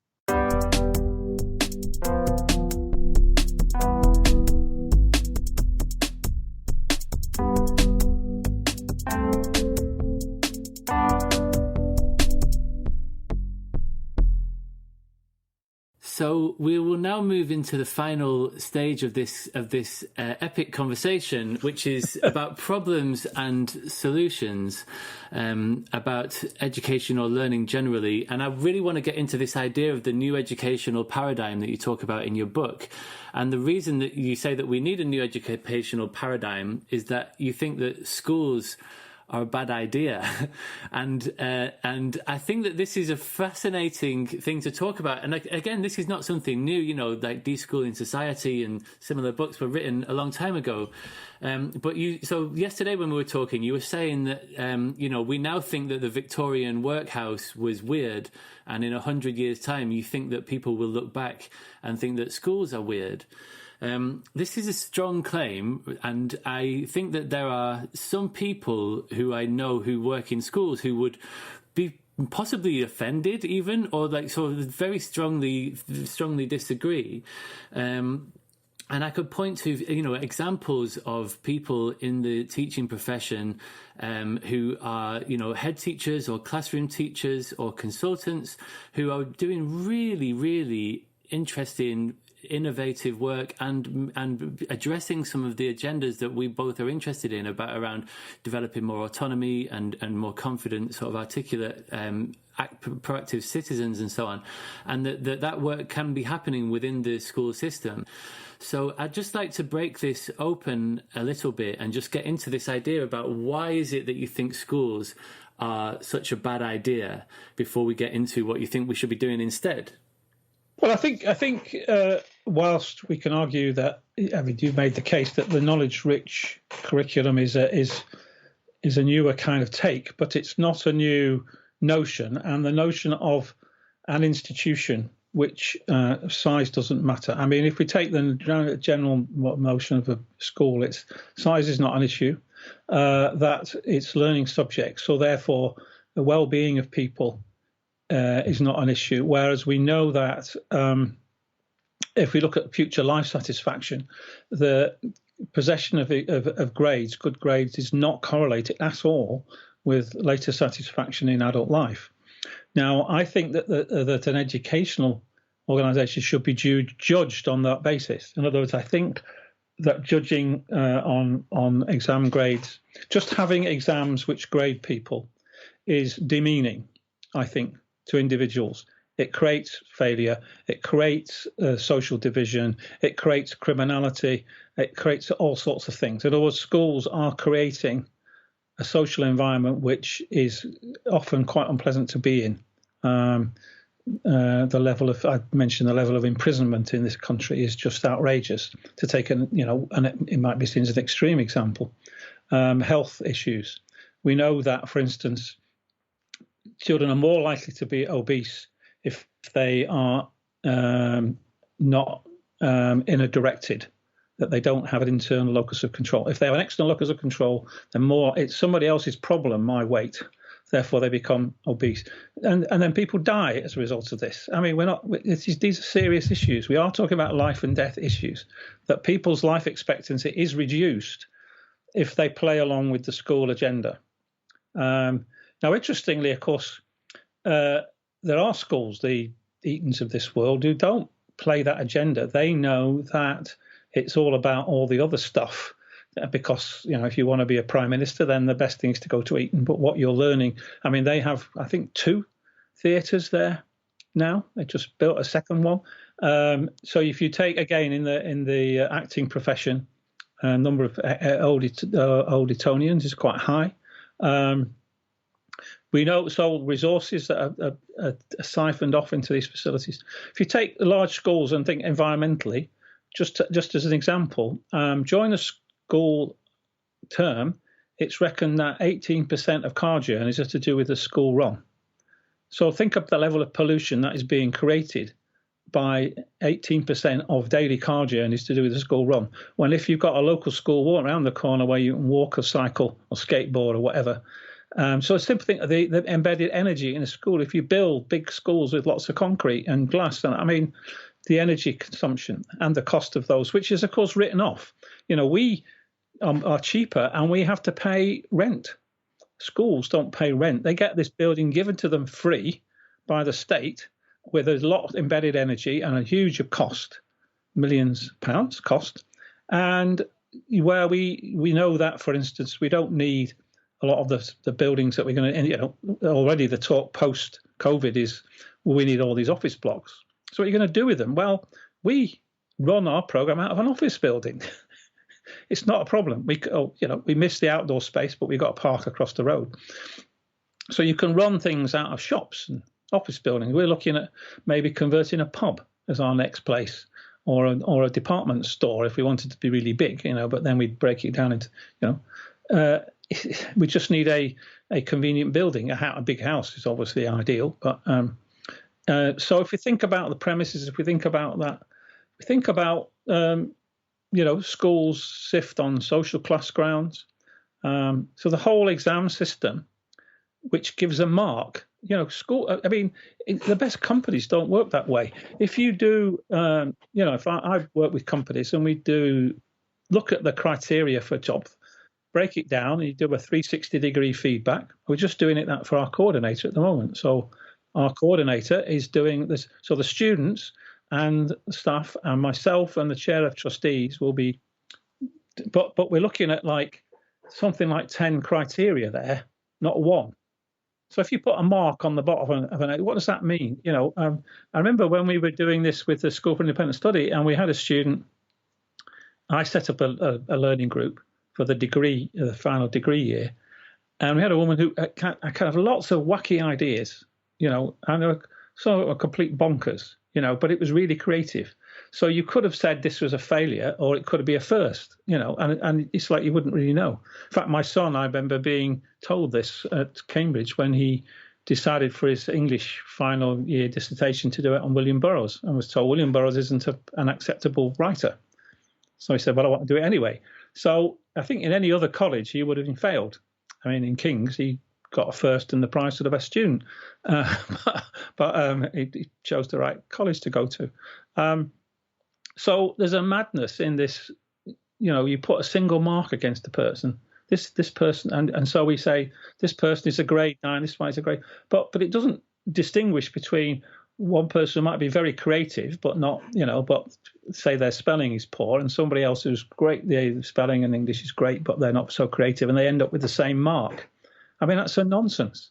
So that I make the case in the book about we need difference in organisations. All the research says that if you get a group of high IQ people, they will perform worse than a group which has variations in IQ and variations in background, variations in qualifications. They will perform better given the same kind of project or problem to work on.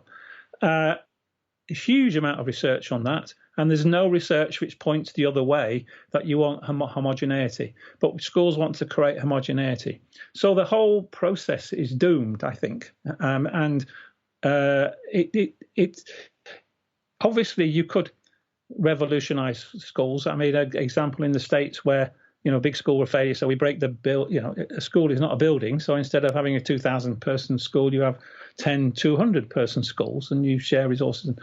And there's been examples of that in this country of trying to go with small schools inside, mini schools. But you still have the same exam system. You still have the same classrooms, etc. So it doesn't solve it.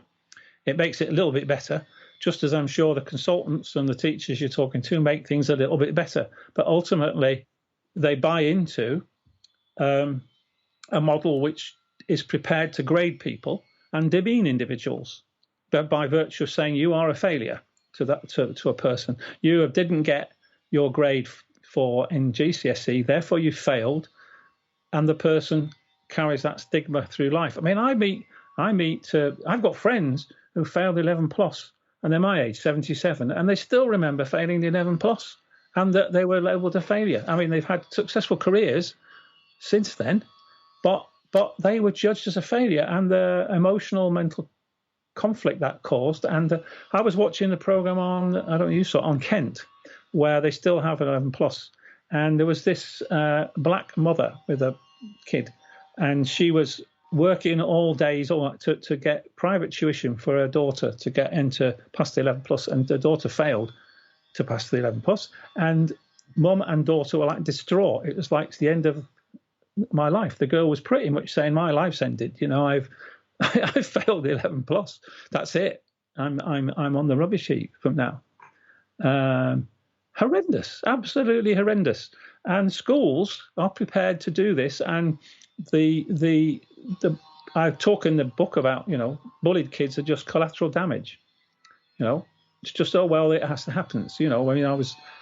I went to the bullying subcommittee. There was a review committee on bullying done by the council, and they had witnesses, and I went along, and there was a school also saying we've got it down from 20% to 15% per term. Well, that's still 150 kids being beaten up every day. And that's something to be proud about? Or that there was a psychologist came along. I'm spending my time developing resilience in kids. Oh yeah, blame the victim. That's what that means. It's you're not resilient enough. Therefore, you are failing because you're not resilient enough because you're getting bullied. So you have to learn to be more resilient, to stop yourself being bullied, as opposed to there's a systemic problem here, and of course, being a psychologist, they're going to blame the individual because that's what psychologists are trained to do, because psychology is about studying individuals, not social context. So it can't work, and that's why I'm saying we need a new paradigm, and that we are one model amongst many models. We're not saying the model, we're saying we're a model, that we are here to show people that it can be done another way, but we're not saying copiers. I mean, we are setting up another college in another part of the country because of demand, because we get people saying, is there someone like you in our locality? And we go, sorry, no, we're the only place. There are other people who are doing interesting things, and there's Sanders School and Summerhill, but Summerhill's boarding school, of course, and we don't agree with boarding education. But yes. Yeah, I mean, it's interesting to hear you talking like this, because when I've sort of seen you talk about schooling before, I've often thought that it's almost with a sort of like a sense of sort of quite like detached bemusement, that you just sort of think this is all just wrong-headed, and you're just going to not even, like you said before, you're not even going to bother trying to get SNL happening in schools. You're just going to do your own thing. Yeah. But the passion with which you feel this stuff really comes across there, and that these are very serious issues. I think that there are, again, I've sort of got the voice of teachers in the back of my mind, because this is like I've spent a lot of my time sort of engaging with teachers, and I think that some of them might find it quite difficult to hear. So, for example, when you said, like the schools are set up to get kids to pass exams, and that they don't care about the people themselves. I think that some people would find that, difficult to listen to, because they would think that's not true. Like, I passionately care about my kids, and some people are very heavily invested in pastoral work, for example. But I think that we need to separate out. I can see it from both sides, and I can see it though, so that while individual teachers within that system are absolutely compassionate, like giving, generous, kind, thoughtful, intelligent, incredibly hard-working people who are doing incredible work, I think that when you zoom out and look at the system and the idea that, we treasure what we measure, right? And we don't measure self-harm as an outcome of schools. There is no self-harm league table, but we know that self-harm is endemic in schools. And in the book, you write about how when children are self-harming, or when they're having sort of, mental health problems, from the schools, the bottom line for the school is, this is a problem because that kid isn't going to perform in the exam because they're having these problems. Yeah. But for the child, the most important learning that they could undergo at that point is, what's going on in my life? Why am I feeling the way that I'm feeling? And how can is it possible to learn my way out of this? Can I learn how to be another way? So I think when you zoom out and look at the systemic level, I think that what you say is true, that although there are people working very, very compassionately within pastoral work, that the system itself is not interested in the fact, they're like, have as you say, an acceptable level of bullying, and like 10% is fine. And also, in my experience, I've been very, very passionate about bullying throughout my career, and often tried to sort of to push that forward and as an agenda. And even when the school is really on it, and when they've got this big vocal sort of like campaign, and it's like there's peer mentors have been trained up and they set up, even then the kids say, we just don't report it. Like, there's so much that doesn't get reported, or even when it does get reported, even then nothing gets done, or there's a restorative conversation, but then it just carries on the next week, and I know then that the restorative process doesn't work, and so I'm just going to have to suck this up. And for many young people, suicides among young people, you write about as well. There's been an increase in the numbers of suicides. So we're not talking about something that's in the abstract here. We're talking about very, very real damage that is done because of the way that we've set schools up. I believe that morally you should never make a judgment about another human being unless that person asserts to having that judgment made about them. So to mark a person's work when they have not accepted that is to me immoral, because it's judging another human being without them having the right to say whether they want to be judged or not. Back to the driving test, you can choose. If you choose to take the test, you are saying, okay, I'm choosing to do this, but I don't have to take a driving test, because if you don't want to drive, you don't take the driving test. It's a free choice. That's morally right. But I should not. So I ask students about if they want, to know what this would be at a level. For instance, I remember in the School for Independent Study, an Ethiopian student. She was a single parent. She'd had to leave Ethiopia because she was under threat of being assassinated. Her English wasn't very good, and other people were being like nice to her by not really giving a feedback on her writing. They were just going, well, it just needs a bit of tidying up and stuff.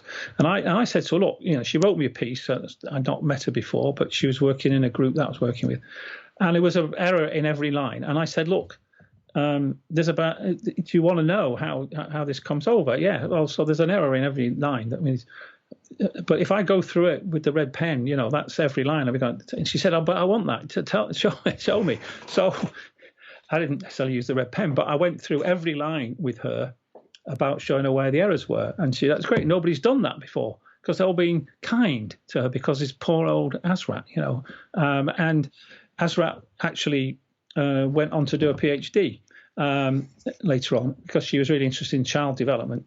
She had a child herself, and she was studying the difference in Ethiopian practices and British practices.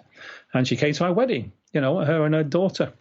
I remember because she really appreciated getting that feat, but it was like she made the choice.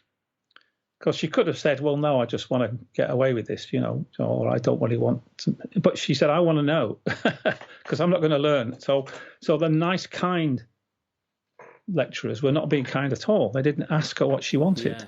Yeah. I agree that it's not okay to force somebody to sit an exam. I just don't think that that's okay. And that seems to be an unquestioned assumption of the education system that we're doing good here, and that exams are like keys, and that they the qualifications open doors, and that they lead you. That this is an emancipatory mechanism. People really believe in that, and I think that it can serve as that, in some cases. Yeah. But like you say, this idea that therefore we're going to fail lots of other people and force them through that. And I've seen it, with young people who've been assessed repeatedly, endlessly, at least 6 times a year. So they have one sort of fairly high stakes assessment a term usually. And they know that they are not good at this particular subject, or that they're not interested in it. And to just make them keep having to do that when they know that they're not good at it is just deeply unethical, I think. And I think that it's a big problem. And the waste of linear exams, the idea that everything is now, because when I was teaching, it was, modular, science exams, and you could resit them. Kids would have a few cracks of the whip. But now it's all on that final 1 month period at the end of year 11. And we force all of them through that single bottleneck. And it's a one-shot thing. And if you mess it up, then that's it, and it's just so unfair and unethical and just ill timed.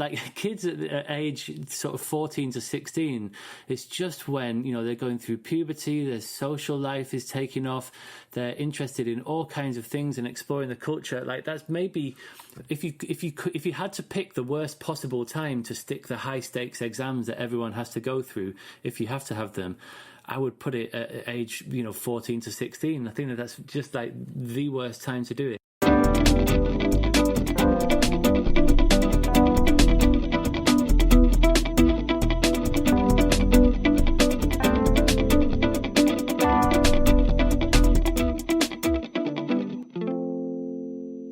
The new educational paradigm, thinking about how can we transition out of, and I'm really interested to hear this because when I've spoken to you in the past, I can remember sort of asking you, how could we scale up? SML is the way to go. How could we scale this up? And you always sort of said, I'm not really that interested in scaling this up. I'm happy for this to just be the number that it is. And you're now saying that you're setting up a second college, which is great.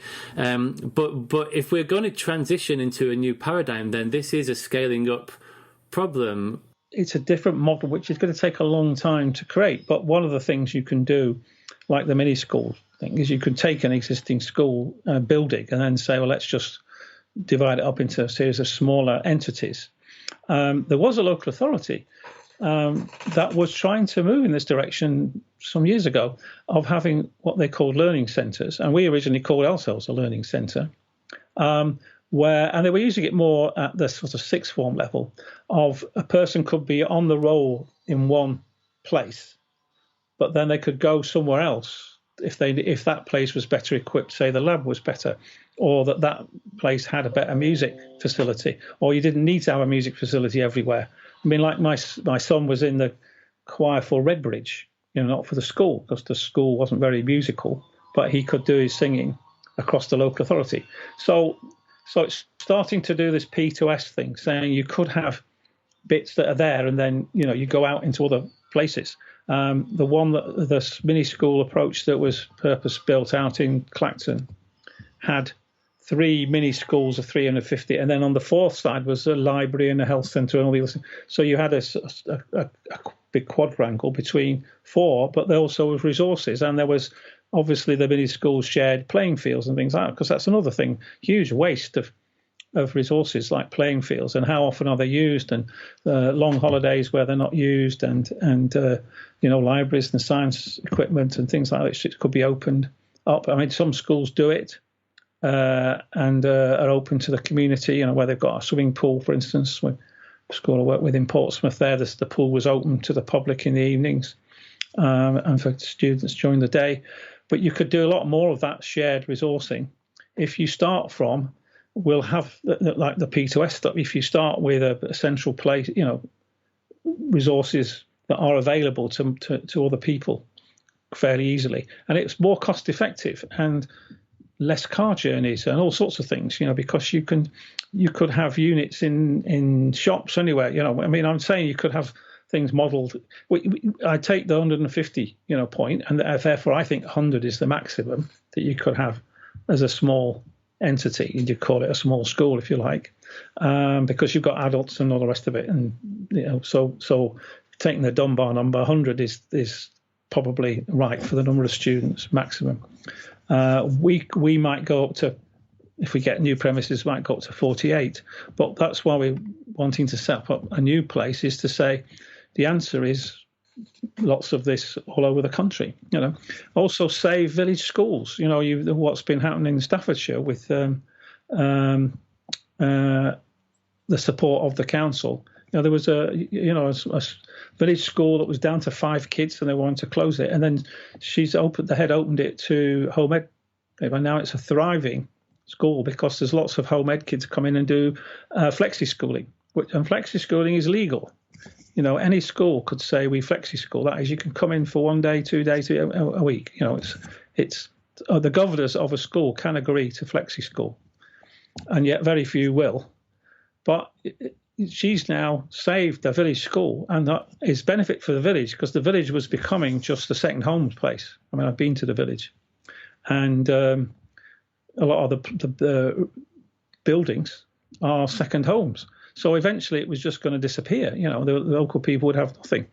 And yet now the local people have got a thriving school because all those flexi school kids come with per capita money. So what you've got is home ed, and now they have support for home ed kids built into it, and etc. So what's the problem with that? That would rescue. Small schools are being closed all the time in this country, and it's a disgrace because it's having an impact on local communities. They're some of the nicer schools, because they are infant schools or primary schools in a village, and it's a community place, and the things are shared and etc. But again, you've got community halls sometimes in places and a school, but actually you don't need 2 separate buildings.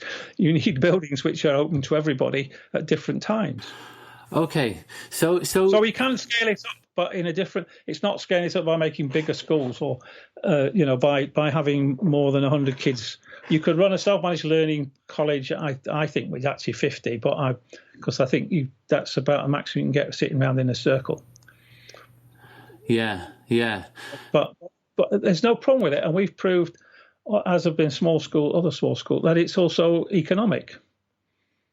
You can run it economically, because that's the thing that's put against small schools, especially if you just take over disused shops and offices and pubs and all sorts of Absolutely, there are spaces that we can use, and I really like this idea of making things much more local and small scale. I do think that it's necessary. It is where it starts to get difficult to see how this transition is going to happen, and I do think that even within large schools, it's possible to run things along much more self-managed lines. Partly, like you say, through having schools within schools approach. So let's just flesh out this idea of how the new educational paradigm contrasts with the traditional schooling. You include a table in the book that's in chapter 1 and at the end of the book as well. And the first item there is what we've just been talking about. In the traditional paradigm, learning is organised by institutions like schools and colleges. This is seen as the only proper learning. And in the new educational paradigm, learning is something that is seen that happens anywhere, and it's not necessarily in an organised setting. But could you just talk through some of the other key sort of ideas about how these ideas contrast and what you're talking about when you talk about a new educational paradigm? So that would be an example of where, yes, you would have centres and you would have people being able to choose. Because the other thing is, of course, not an imposed curriculum. is a core piece of this, which of course was true in the UK up until the 1960s. And I remember in the 60s people joking about these stupid French people who have got a national curriculum. I mean, and teachers actually talked about, well, it's impossible they said we can't have a national curriculum in this country. I mean, this was only back in the 60s, and people genuinely thought it wasn't feasible. And of course the current mode is to say, well, the 60s was a failure, etc. But David Gribble, who unfortunately died this year, wrote a letter to the paper saying, isn't it interesting, they did this test on people of different ages, maths test, and the people who did best were the older people of my age and in the 60s. And he said, isn't it interesting, they were the ones who went to the freer kind of schools, the Plowden primaries, that if you test people on maths knowledge, and it's supposed to be we oldies wouldn't know this stuff, and yet when you give the test to different age groups, there actually is an inverse relationship to what you'd expect. In other words, the people over 65 scored the best, and they're the ones who've been at school in a different kind of mode, no national curriculum, no Ofsted. I can remember Tim Brighouse talking about when he went to Yorkshire with, I can't remember the name of the director of education, quite famous guy, and he would be, supposed to go around and inspect the school, and they would go to the school, and he would say, this right, it looks like a nice place, and so and we're going to chat to that was the inspection, it was, and it was basically, do you need any help here? What do you need? It's obviously going fine. We can see it's all right. And then the teacher's going, oh well, we're not going. It's a nice day today, so we're not going in the classroom. We're going down to the pond and fish for the day, or whatever, which would be perfectly reasonable. Because there were no SATs and no, there was unfortunately 11 plus, which was the problem. But once the 11 plus was going, I think 11 plus was going in some parts of the country by that time anyway. But so I think no imposed content curriculum I put down there as a key thing. It just doesn't. It is not the way forward. And I think that therefore more democratic model of working, so joint decision making as opposed to hierarchical. And I got the traditional model is teachers impose the tests, and whether in the new paradigm students choose if they want to take tests. And there are different kinds of tests emerging now. The City of Learning, Brighton is one of the cities of learning, and I was listening to them the other day, and they have these idea of badges which are electronic, and that you can, and that they are in areas like creativity and all the rest of all the things that are being dismissed by the knowledge-rich curriculum. These are more employers and some of the schools, but anybody can get involved. So in the City of Learning, which Brighton is pioneering alongside Plymouth, but they've been going elsewhere for a long time, is notions that it is about you can learn anywhere, that you can learn whatever you want, and you get a badge for it, which is an electronic badge, and behind it is then all the stuff that is, so it's like a record of achievement, which we were experimenting with back in the 70s, using records of achievement. And that kind of thing works really well. And it's already starting to happen there. And what they're saying with these badges is people could do them anywhere. You could do them in a school. I think Varndene's doing some of them, but you could do them through a youth club, or you could do them through someone like us, and there's various city and guilds who are involved with it. And it's international sort of development is this idea of badges, and that and obviously it's not very well recognised at the moment, but they are saying employers are coming on board and saying we'll recognise these, where someone gets a badge for creativity and that they've demonstrated a creative ability, that will be a factor in their favour against someone who's just got a boring CV with 5 GCSEs and nothing else in it, and certainly not art or music or any of the creative subjects that have done the EBAC, And this is the opposite of the EBAC, and it's already in existence. Now, I think this, I think I have to watch it with this badging thing. But it's at least moving in the right direction. But it's also a free choice. What the idea is, individuals choose. Do I want to take this badge? Do I want to get a badge for this? And they can create their own curriculum, if you like. It has to be assessed, of course, and that's where they've got to. The teachers raised the issue about quality assurance and who's going to make certain these badges are meaningful, and also that they are attached to an individual, if you like. In other words, you can't have somebody else do the work for you so that you get a badge, but somebody else, you've nicked it off somebody else. So they're saying all of this is now going to be encrypted stuff and blockchains development to make it so secure. So that is now happening. I'm on board with that for sure. I think that young people should be able to get to choose whether and when they sit assessments, like high stakes assessments, certainly. And I don't think that it would be that hard. We talked about this in the first episode of the podcast. I don't think that it would be that hard to organise assessments in maths or geography or art, say, along the same lines that we have them in music grades, where you can sit the test when you want. You don't have to sit a test. You can be perfectly good at any of those things without ever sitting a test. So assessments aren't necessary for learning, which is something that some people seem to think. And I'm really interested in this idea of exploring alternative methods of assessment, as you mentioned.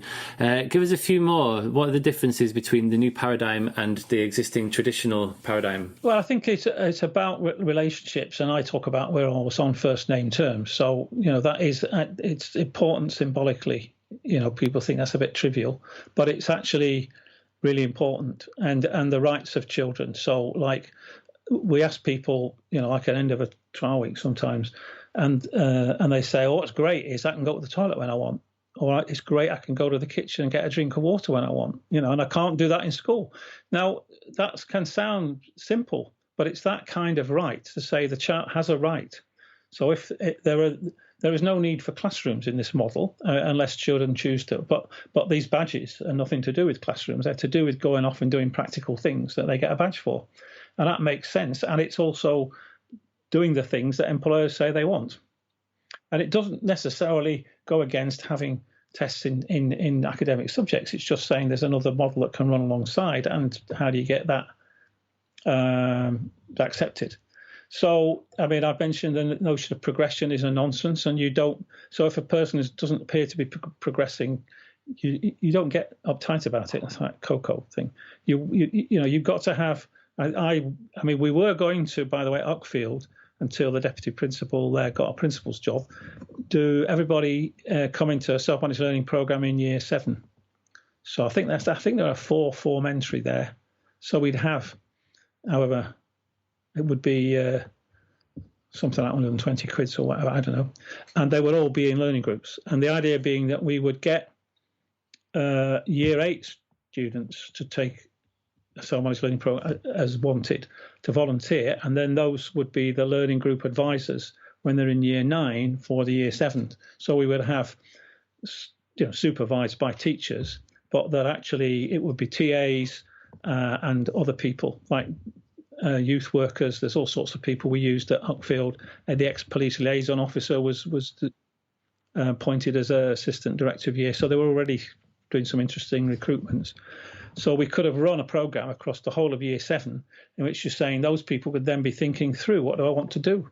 And also the transition being easier from the small primary schools, because a lot of them came from village schools to go to Uckfield, and the size difference and, as you know, transition problems. And don't bother about SATs results or whatever, because everyone's in a group. There's no setting, there's no streaming here. It's just everyone's in a group, and they can then start to learn to pursue whatever and start to use the school expertise in a different kind of way. Now, that could have led on to, more interesting and exciting things. But it was like a second stage. First stage has been trying it out and proving it, and we had the research done by Brighton Uni.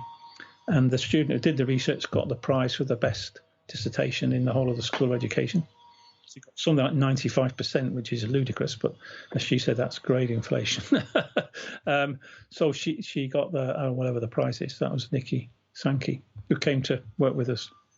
But she did the research when she was at the uni, and so we could start to do that, and we could start to unwind things. I think uniforms. There's no evidence that uniforms help with behaviour or anything.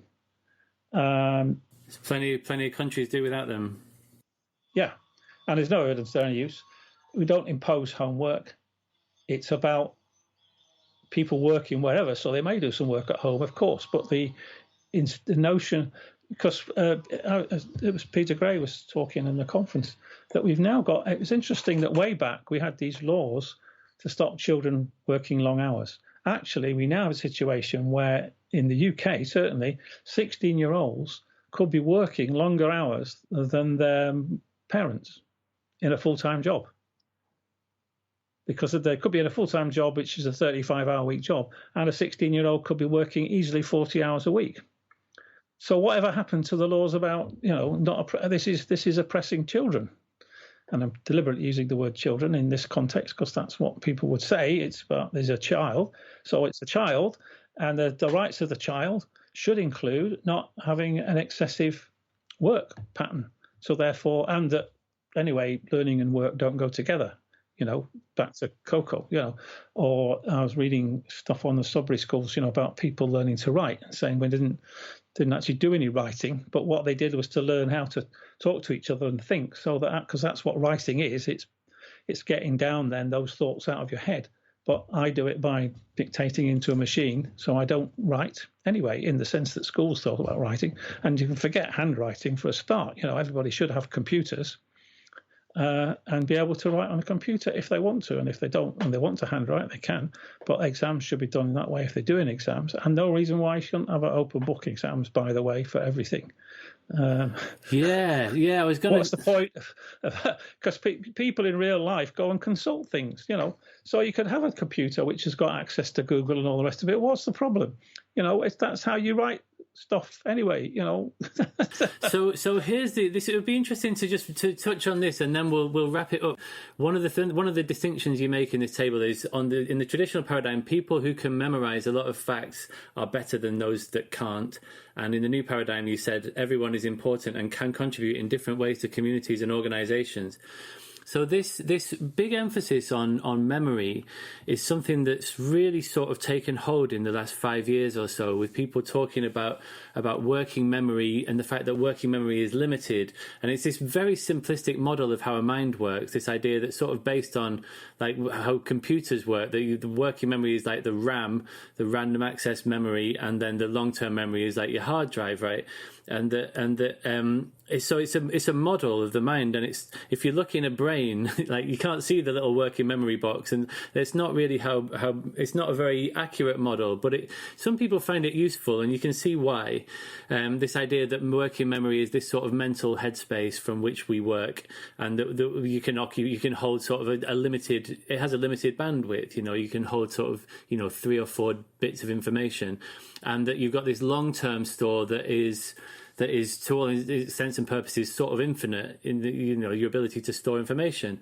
And so what the traditionalists argue, and I think that they've got a point here, is they say that, so some people, for example, would say we don't need to teach knowledge anymore, or it's not even important to learn knowledge anymore because you can just look it up.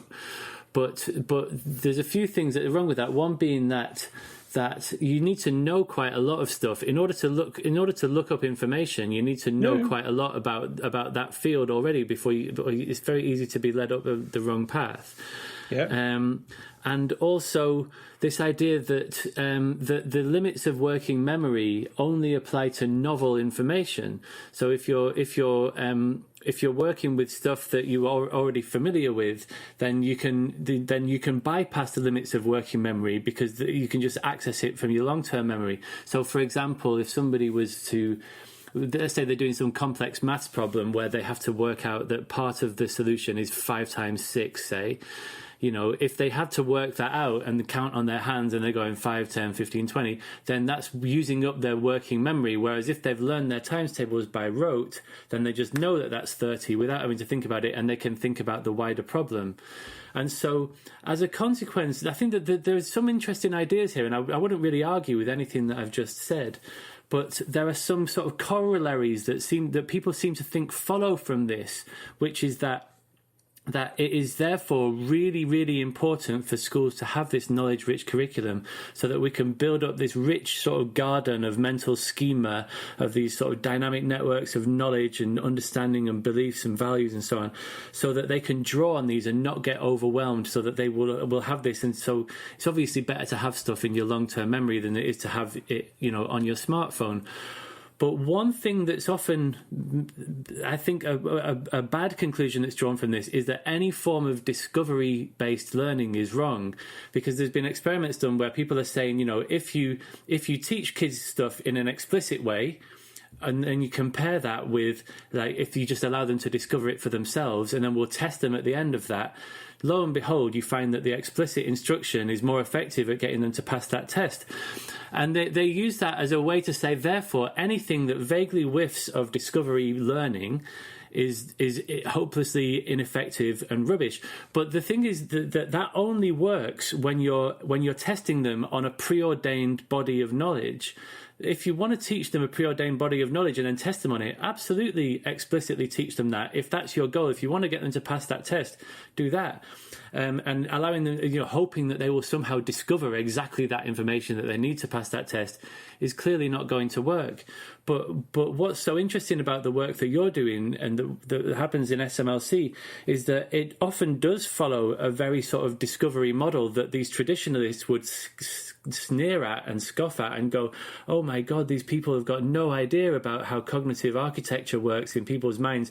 They're just allowing these kids to fumble around, and it's really inefficient and it's unfair, and that it's widening the disadvantage gap, that the disadvantaged kids suffer more under a discovery model, So there's this very, very strong narrative that's held. It's been sort of amplified in the last sort of 5 or 10 years by quite a small number of very vocal, very sort of influential traditionalist thinkers, and now you can see these ideas being replicated throughout the school system. And so every lesson that my son does, for example, it starts with retrieval practice, and it's just like memory. We're going to do something that you did last week, something that you did last month, and something that you did last year, so that we can keep all of this stuff in our heads. So people have really bought into this idea that memory is important, but I think that we could prod and poke at that idea a little bit, and like you say yes, it's important that we know stuff, but also there are very few instances in life, apart from when you sit in an exam, where you have to go through this process of doing lots of retrieval practice to increase the efficiency with which we can cram a load of information into a young person's head for the purposes of passing that test. And this is actually, even if that's good at getting them to pass tests, that's not necessarily setting them up for a healthy relationship to what learning is, which is not about passing tests. It's something that happens from birth to death. It never stops. Yeah, absolutely.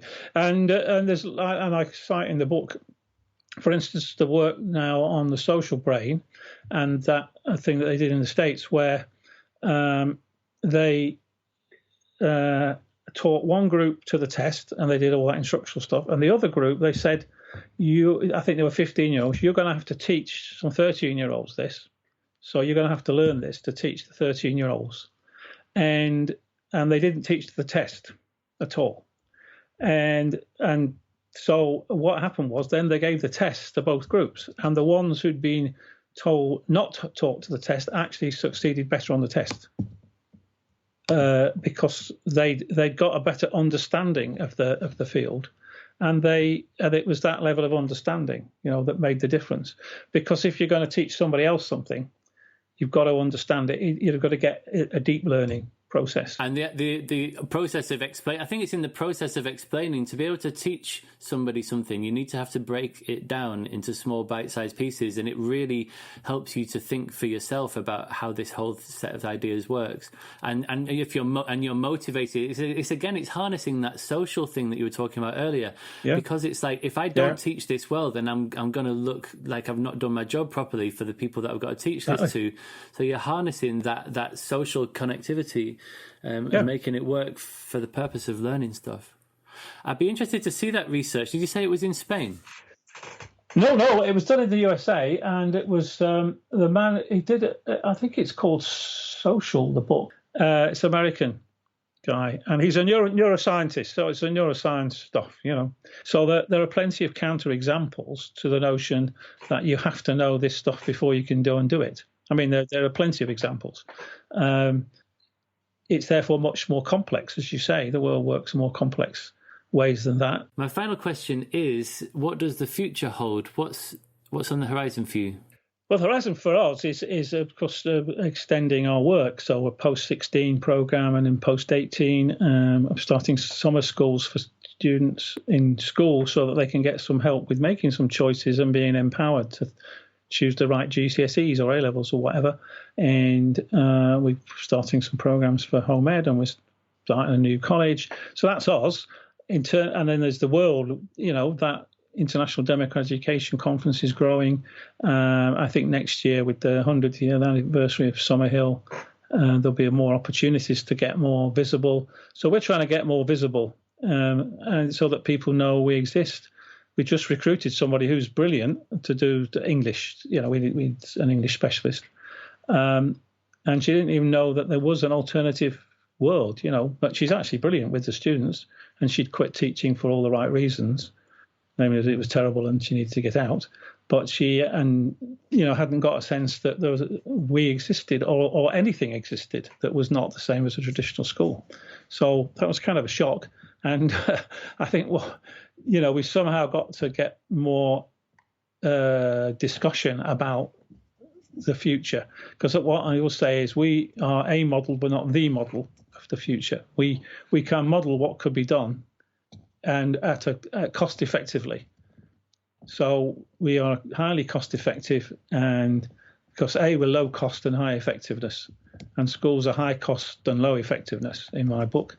That therefore we're showing it can be done, and therefore it just requires people to get the skin in the game, to take that metaphor. We want people to get involved, and not necessarily with us, just get involved with this. And I think it behoves all adults, because I believe we've got a real obligation to young people. We are destroying the planet. We've got to think differently about learning. And it's absolutely a crucial time for us to be doing that. And so all adults should get interested in this. I could not agree more. And as I said earlier, I can't recommend your book highly enough. I think it's a brilliant summation of your work in this area today. And I know you got a couple more up your sleeve, which we will maybe talk about next time. Okay.